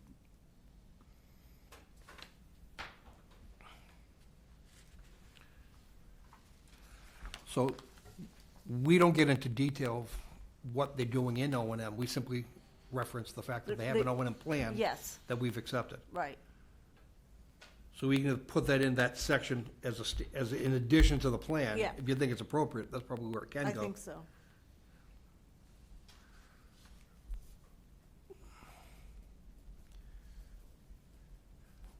I think we're setting them up for failure. Presence of high pH, so what is high? And of course, you're gonna find high pH, I hate to say it. Our Well, goal, I guess it's more about if RCA impacted water is flowing through the rain store system, is it impacting its function? That's what we wanna know. Because the trench in the end does the so your job. regular O and M inspection should do that. We're not measuring pH Okay, on anything else. okay, That's all right, happening yeah, at the I guess interceptor. that's, Yeah, The Right, measuring is alright. taking place at the interceptor. so right. maybe, 'Cause maybe it's just, I it's think we not take it out. necessary. I think we just take it out. It Okay. looks like you may be covered under item 80 for what Commissioner Lynch is referring to. Which one? Yep, Exactly. 81. That's your Yep. regular O and M plan. Yep, okay, report. all right, Yep. all right, that's, so it's redundant in a way, all right. Never mind that, okay.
So in 70, Amy, you have a question about the deadline for 360-gallon acid tank? Or, yeah, just So the LRT's improvements. proposal, they have that right in phase one, so I don't think it's unreasonable to ask that to be done within 60 days. The lead time's 8 to 10 weeks for the 360-gallon tank. Is it 8 to 10? Yeah, Yeah. that's what it says, right in the document. 60 So- days fits the delivery time, so let's give it 90 days. Well, 8 hits the 60 days. Give it 120 days. And that was really for their own convenience and getting bulk Convenience Oh, and yeah. economies of getting bulk asset deliveries as opposed to smaller quantities.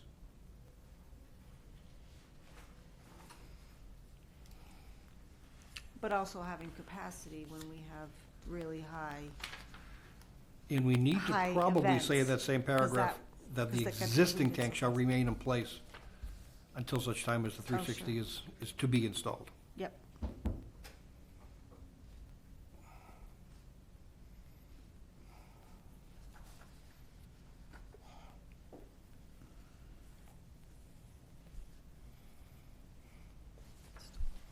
Okay. I think the current acid storage tanks are 55-gallon drums on secondary containment, so they would have to have them out there. So whatever, essentially, keep the same system out there to get the double, Yeah. to get there. I know, sometimes you just have to say things out loud. So double wall is secondary containment, so you don't need to have, so you literally just a matter of pulling one out and sliding the others in. Yeah, this is, Yeah. they probably just a couple of 55-gallon Quick tanks turn. sitting on a pallet, on a secondary containment pallet versus like a big double wall system out there that they'll be moving in.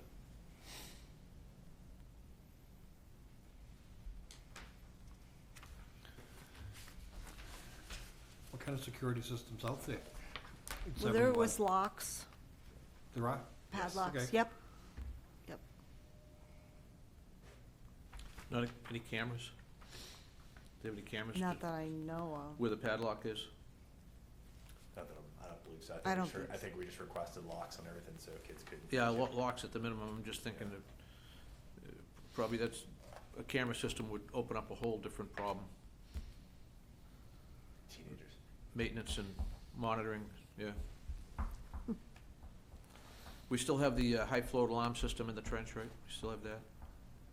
The what? That's The sumps?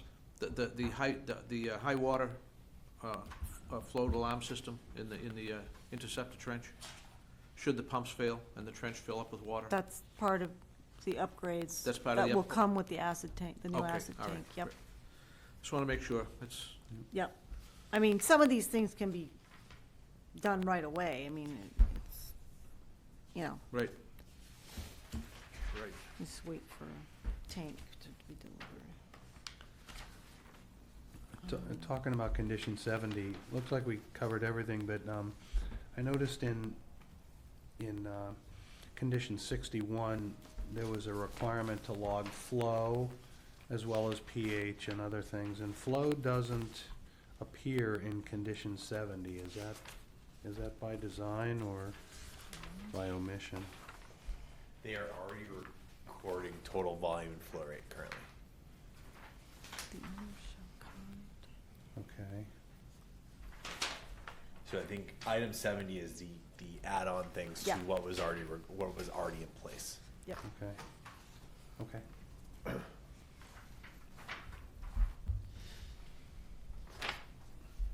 So deadline, we're good on the deadline? 120 day, 120 days.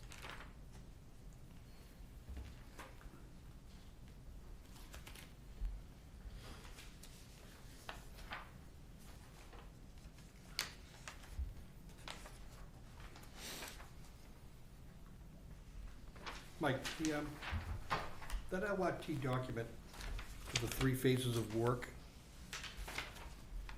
am I to understand that 19,305 is a separate number to do just this? Yeah. And then they still have $43,000 a year to do other things, correct? Correct. I Yes. thought that, I thought that was the original O&M 45. budget that was. No, I think that bond goes up to 60,000. It's 45 that we just talked about, plus the 19,305. Well, this 19,305 should be in place Within the the next 120 120 days. days from now. yeah, that's, so that other LRT documents is, we're gonna do the new acid tank and the float and, So rather than building a bond up only to give it back, you're just saying good faith? well, the 120 days. I just want to be clear, when I came up with the 45,000, that was to cover us 1 year plus 7%. There's operational expenses and improvement expenses. Right, right, right, right. Yeah. That's not part of the Those are 43. 19,000's improvements. Improvements. But not part of the original But not, the 43. improvements No. don't come out of the 41,370. No. Right. Amy, Do you have John's estimate? What, I don't know if it's easily available. Probably somewhere.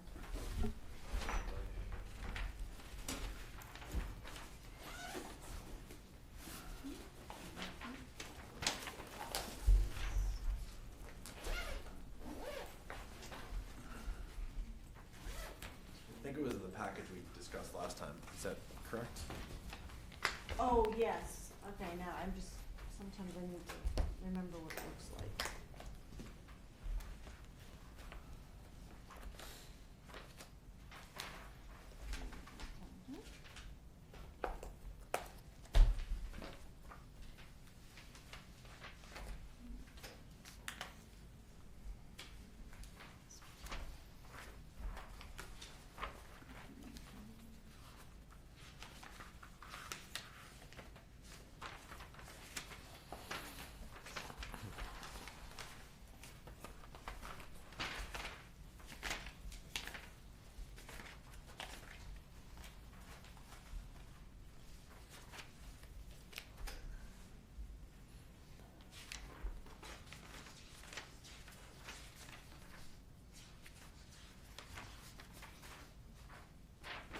Yeah, got it.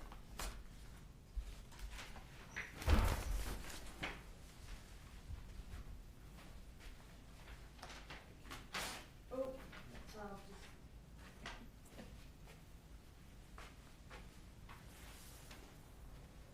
So 33,960 was LRT's estimate.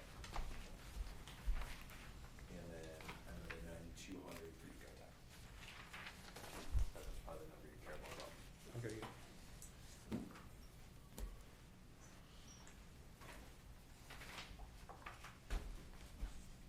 So we're not securing this $19,000, we're not worried about it. It's, it should be dedicated to the improvements as they were proposed, what, Yeah, they're proposing them. And yeah, that was, it's item, the one we just talked about, item 70 requires them to do those improvements in the next 120 days. Right. Yep. So that should be money that's spent unless everything goes sideways in the next 120 days.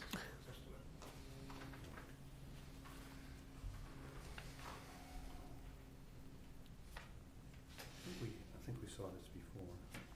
Right. The Yeah, last- you had last that in your meeting. packets before.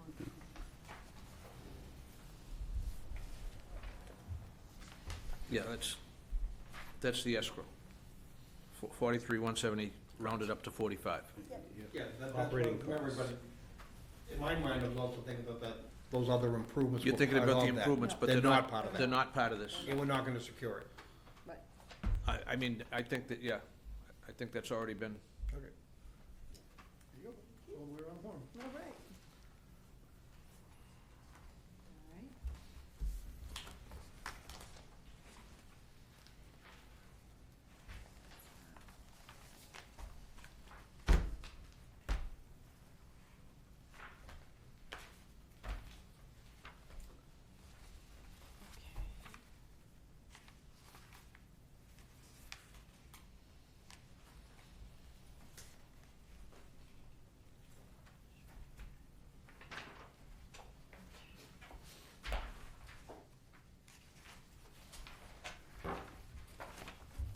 Pretty standard after condition 72. Yep.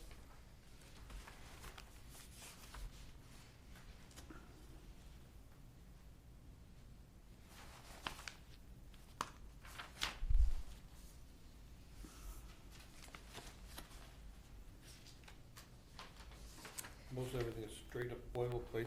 I'm up to 90 though. Anybody else have anything before that? I did the same thing you did. So that's the new boilerplate for imported material? Yep. So how do we, what number is that? 90? 9? So we know for a fact that this is in non-compliance. They won't be able to comply with this, because we're not saying, Yeah. we're not distinguishing the fact that it was previously there, previous to the amendment. Right. I know, right? Well, I think that was the whole genesis, right? So, Yeah, It's what started it all. but, I know. but this condition still remains significant in that at any point they should ever decide to reconstruct something, excavate, Yeah, Do you know, when did we issue the first cease and desist? If we could benchmark that date, thereabouts, and no fill, no fill, the rest of the sentence, prior to the date, after that date, shall be this. well, that would be the first date of the violation notice. The very first date of the first violation notice that we filed. That would be the date you're looking for, if you wanted to be that articulate. Sure. Bring to any additional fill. I, It's all going from today forward, the day of the order. yeah, I think, so. Because they haven't brought anything else in between. no, they built the building up on it so fast, they worked 24/7 to get that building up on top of that fill. Rather than excavate it out, they had a herd in there building that thing. Starbucks. Starbucks. That's what it is. Starbucks and Andiamo's. No, I don't actually know. I think it's a building further over. But no time was wasted. Suggestion for the commission? In this situation, should new development or redevelopment occur, would it make sense to Yes. include an item that's, if RCA or that type of material is encountered, it cannot be reused on site? Yes, That's a good one. I like that. General after construction conditions, we could add that, and then as an ongoing. It should be an ongoing and perpetual, I mean, Yeah, that's good. there shouldn't be any Thank you, Mike. daylight left on that one. All right.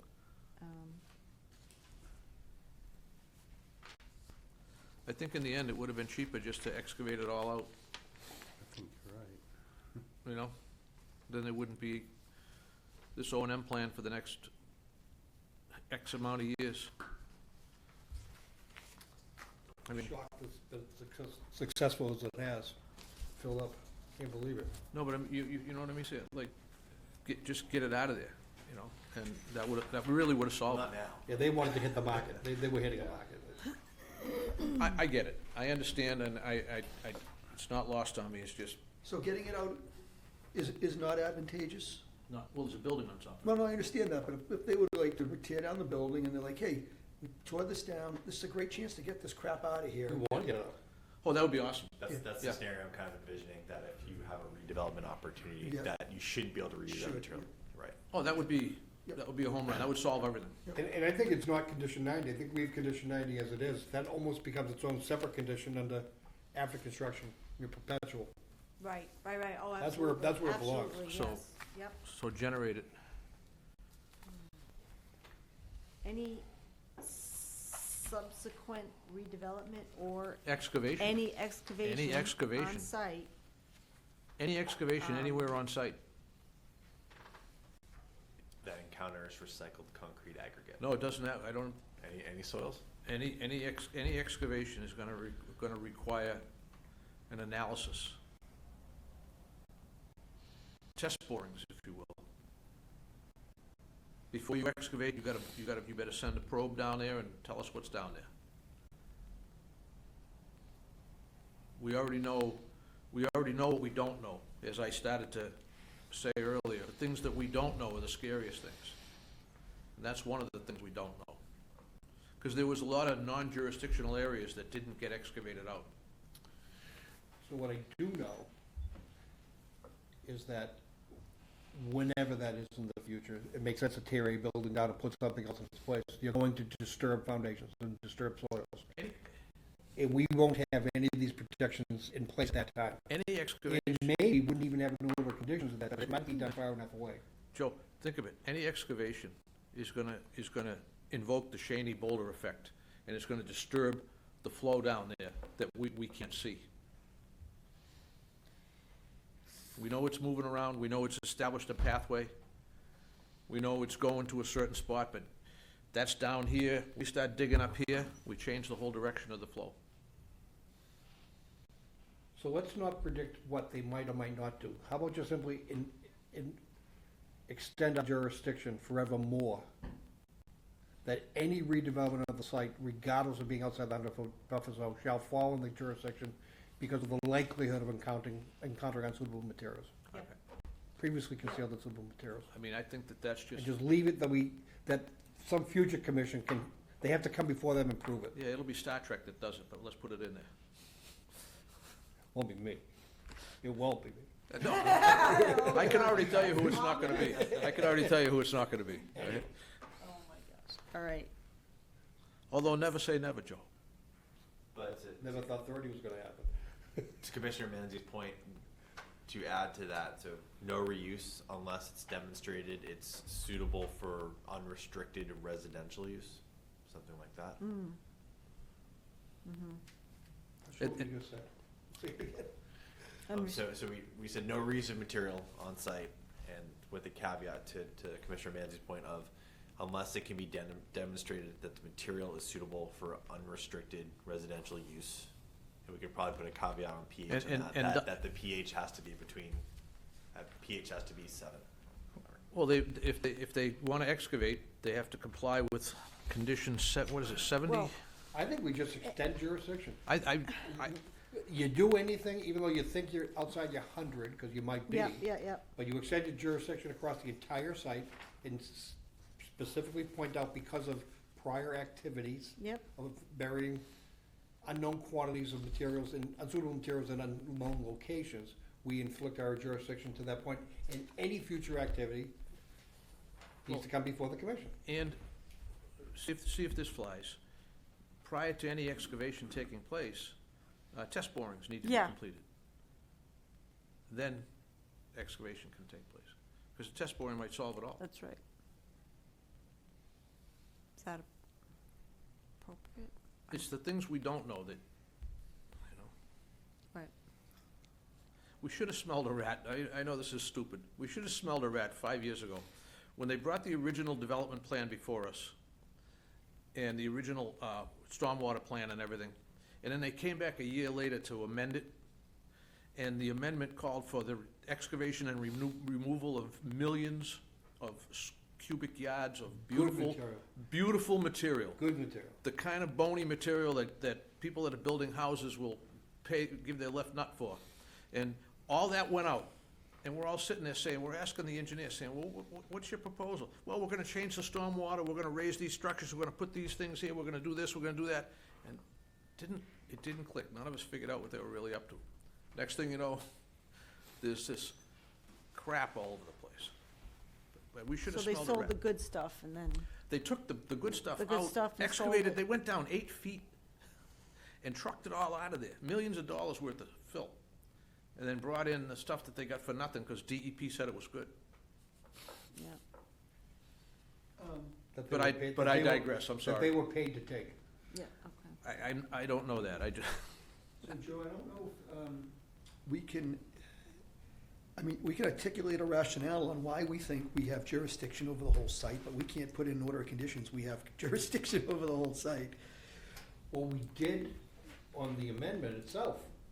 Remember, how we got up to those buildings that were outside the 100 is because there was in fact a physical impact already occurred. Yeah, So that's how we did it then. Yep, yep, so you have to So- articulate that, have to describe the flow.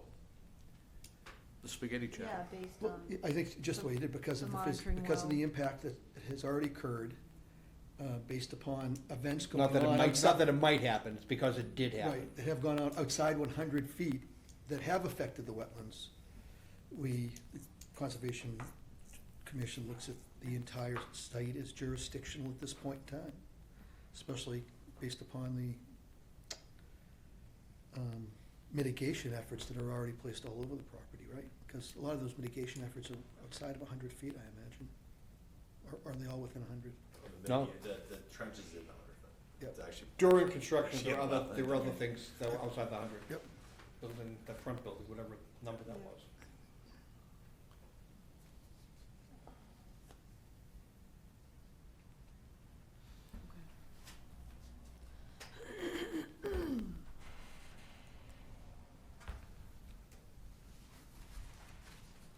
You say excavation, you mean deep excavation, you're not meaning like landscaping, planting trees and things of the sort. right. Yeah. That's correct. I think I can speak for Al and say that's correct. So- yeah, okay. You could. You could. Okay. What would Yogi Berra say? Well, sure would he would say that. Deja vu all over again. He said Deja all- vu all over again. Okay. All right. And that will be an ongoing condition, so I'll add that. Redevelop, excavation, those borings, and jurisdiction.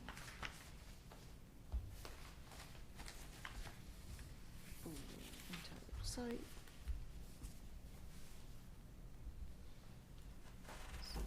Impacts.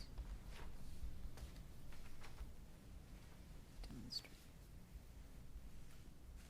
Okay.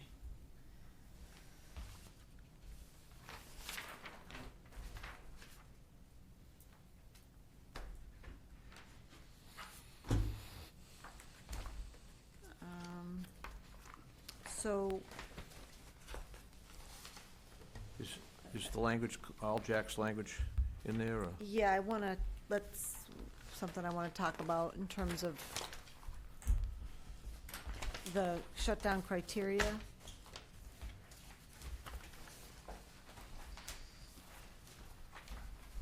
If we're good to move on, because I think this is the next, Since you're the recording secretary here, you tell me when you're ready to Okay. move on, okay? I'm not, I think so, if you guys are, I mean, make sure you're done reading everything. So, the shutdown criteria, as currently drafted, on the second page, last paragraph, includes Jack's 95% interval confidence interval.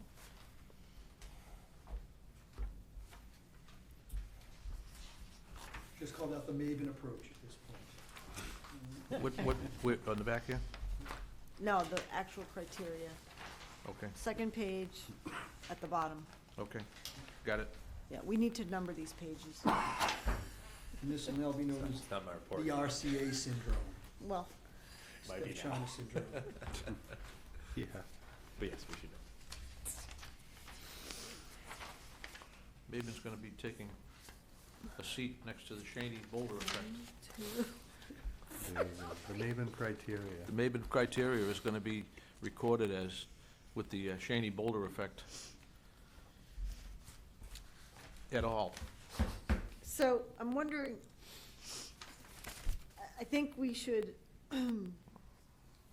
take that requirement and put as a condition in the order.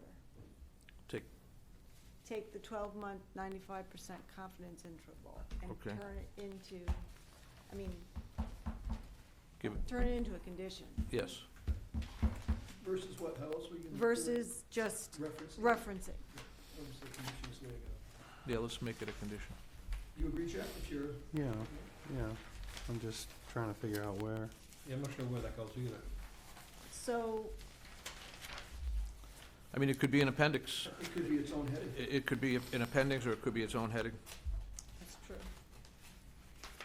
Shutdown criteria.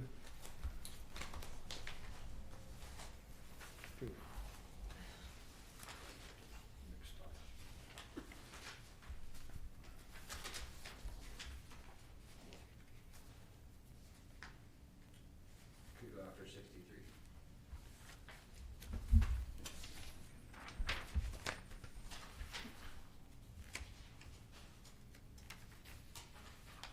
Yeah, I was thinking, yeah, similar, Mike. But You could make it 63A, perhaps? why just that? Why not the entire thing? The whole shutdown criteria? Okay. Because, I mean, you know, what follows is Yeah. actually what determines whether they can shut it down or not. Yeah, it should be its own, like, I wasn't kidding, it could be its own heading. So where would you put it? Where would you And insert then it? number it Appendix? underneath that. Yeah. Appendix? So, No? Okay. Gallbladder? Broken femur. are you talking about the Okay, documents? so it's, Or conditions that we're extracting out of the We're document? talking about what makes it a part, what makes his shutdown criteria A part of. a part of the order of conditions. Well, we have it listed as an approved doc in the beginning. And I, I think you also have it listed on under item 62 as an attachment. yes, Condition 60 is about the continued operation of the system in accordance with the design. okay, yep. The So that's the design. start of a new section. It Yes. says that, and then everything else, Yeah. Okay. right in the order itself. I like it in the order. It's such an important part of the order. yeah, Okay, excellent. So actually, 60, 61 stays right where it is. So 60 has a new heading above it okay, called ongoing puppetry, something to that effect, water treatment system. 61 stays where it is, 62 stays the same. Duration of operation, 70 stays the same. And then the new 71 is, and then thereon is the rest of this. And then after that, it gets into security. That's where this falls into the order, okay, after 70? after 70. So make it the new 71, delete the Well, existing. everything just gets renumbered, yeah. Just, yeah, renumber, okay. So you incorporate this document to include the JAC criteria, the Maven criteria. And then all of that in the same structure, becoming 71 and on. And then picking up where 71 left off.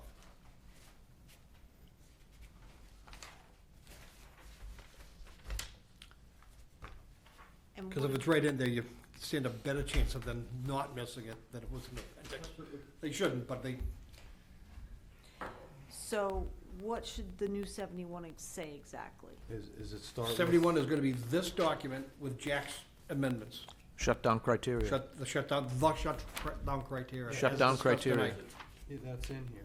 Permanent water treatment system Shutdown criteria. So it starts with item 2 in our track changes document? Okay, Or does it start with number 1? and it's literally plugging and cutting and pasting right into there.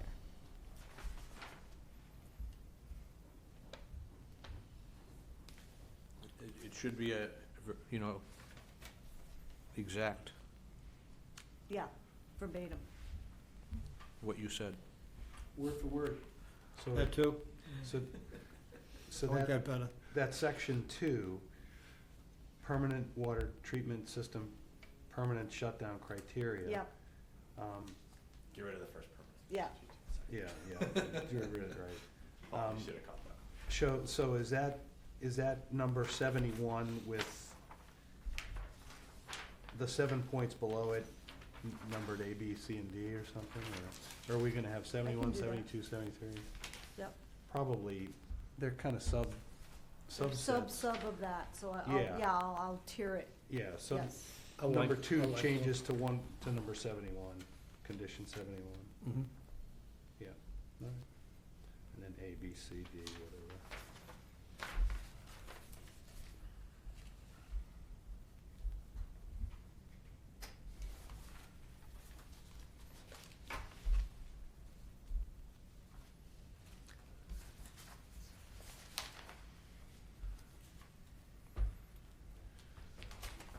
But we're still gonna append this to the order. I don't think so. Well, there's more to it than just Right, section 2. right, exactly. There's the triggering events that Mike Right. had put together. Right, and- and then there's The monitoring what, schedule. the monitoring monitoring schedule, schedule. So I'll just make it clear that the new 71 is speaking specifically to permanent shutdown criteria, and the rest of this document stands. It should be referenced probably from condition 71. Yep, okay. All right.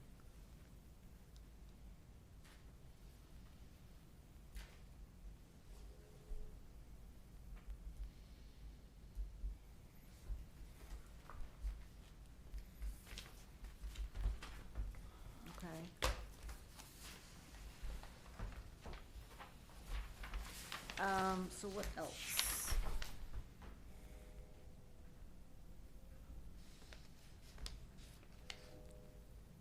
I guess we could just read the comments, that would help us kind of.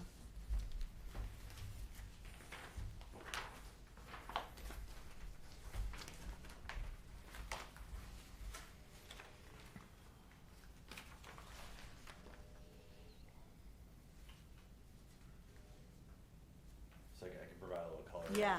That's helpful for Yeah, everybody. absolutely. So the first comment,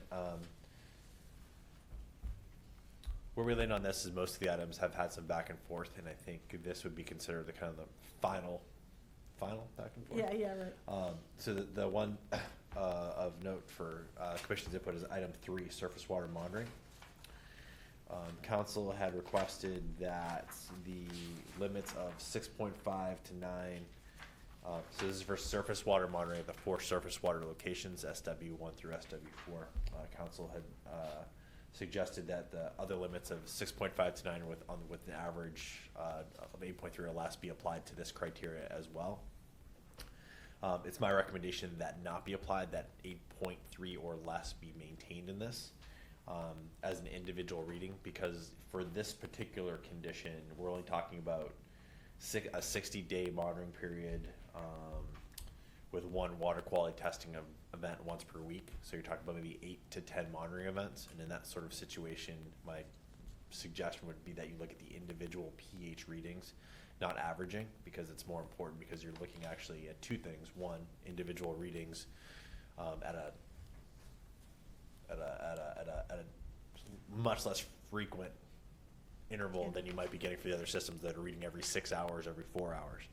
And then also just because typically you wouldn't take those sort of individual readings as an average, because they'll only be taken once a week, so they'd be a standalone data point. And that's how you'd want to look at it, especially because they're in the resource area.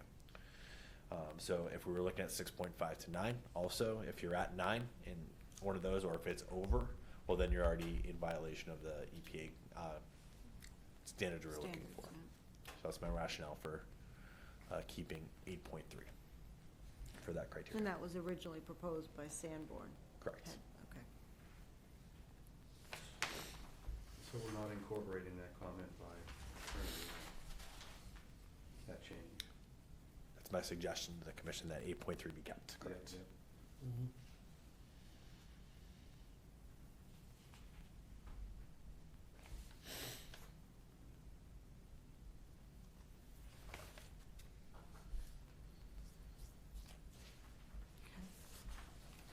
All Your right. second comment, 6 versus 4, doesn't even matter, it's just simply a data logger. It's just a matter of dumping data. Yeah, and the reason my suggestion for 4 is when we get to the point that we could have breakthrough for this one, this is item 5, groundwater seepage monitoring, where you might have actual water coming out of the trench and going right to the resource area. I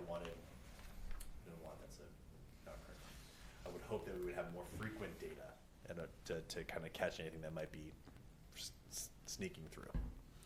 And at each sump, not a singular sump. Where are you at? Where are you at with that one? yeah, I don't know where you are, Jeff. Item Joe. 5, groundwater seepage monitoring. Oh, on the third Look at the page. balloon comments, SM 5, 6, we're about to go into 7.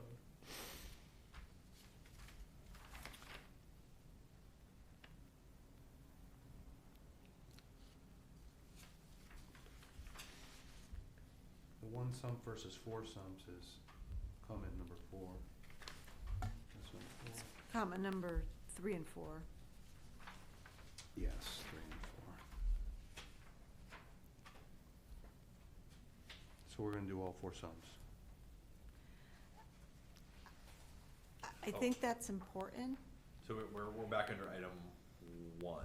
Mhm. I think we were still, okay, I was actually talking about item, But, yeah, Under it's all, two. it's all the way so. Same backed up. Yep. same thought for timing. Oh, yeah. And that's important because the one, sump number 1 Jeff ultimately gets agreed the to that, didn't he? aggregate. Yeah, He ultimately agreed to that. I think so. I think the Last most meeting. recent one was checked off.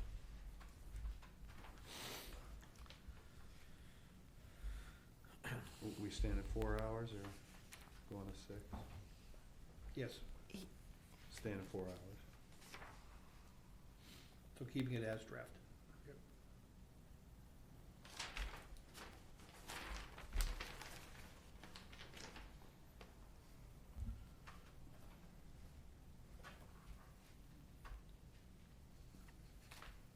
So in item 1, groundwater treatment system monitoring schedule, under 3, treatment system effectiveness testing, that kind of discussion we just had about the use of 8.3 versus adding, same explanation and rationale. So, sorry, I jumped ahead to 2. Go ahead, but I know, I don't know. I'm not seeing the 12 months in there. Oh, it is.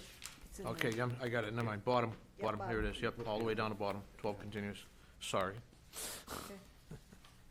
I can't keep up with you guys, you know, you I can't either. you guys are wicked fast.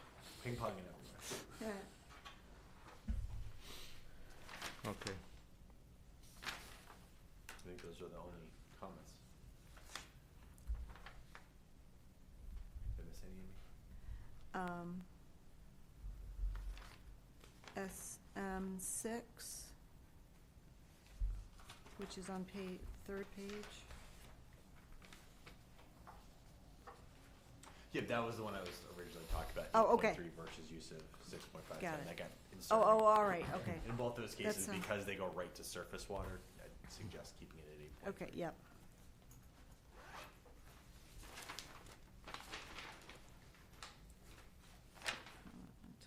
Okay.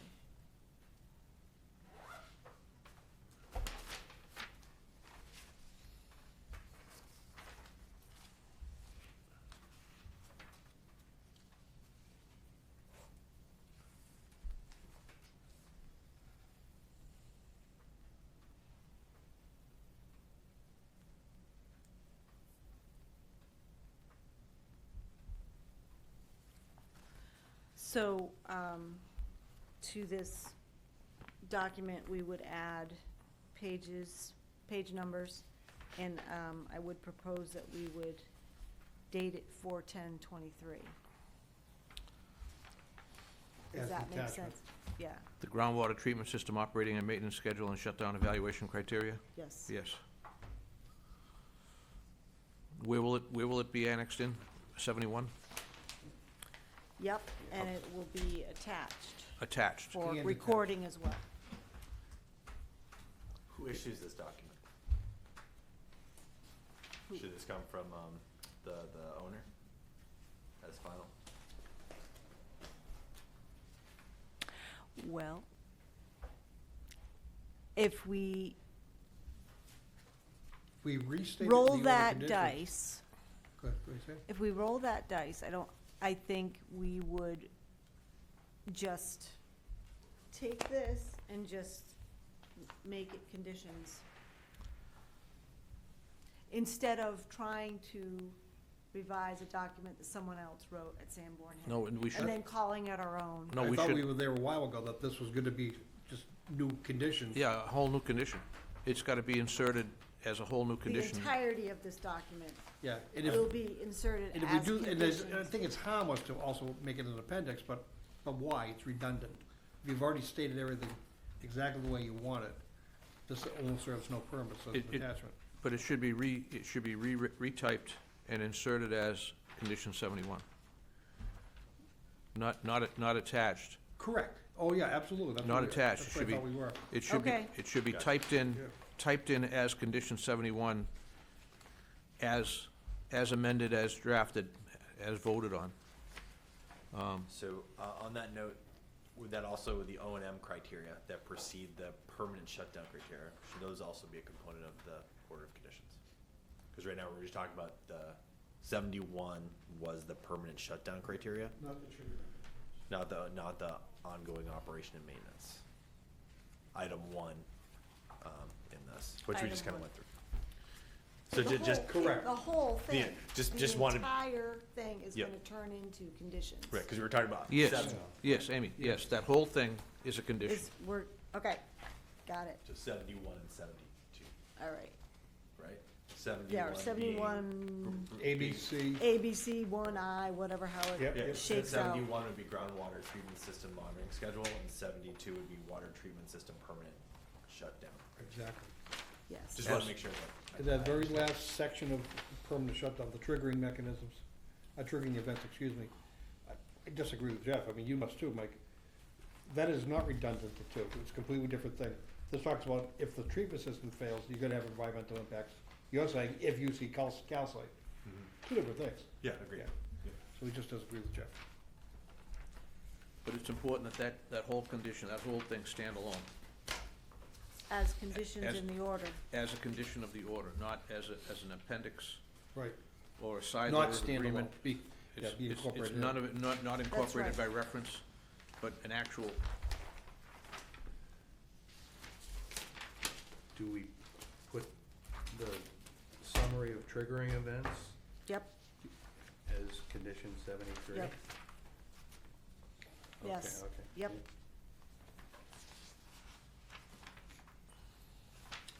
That's consistent.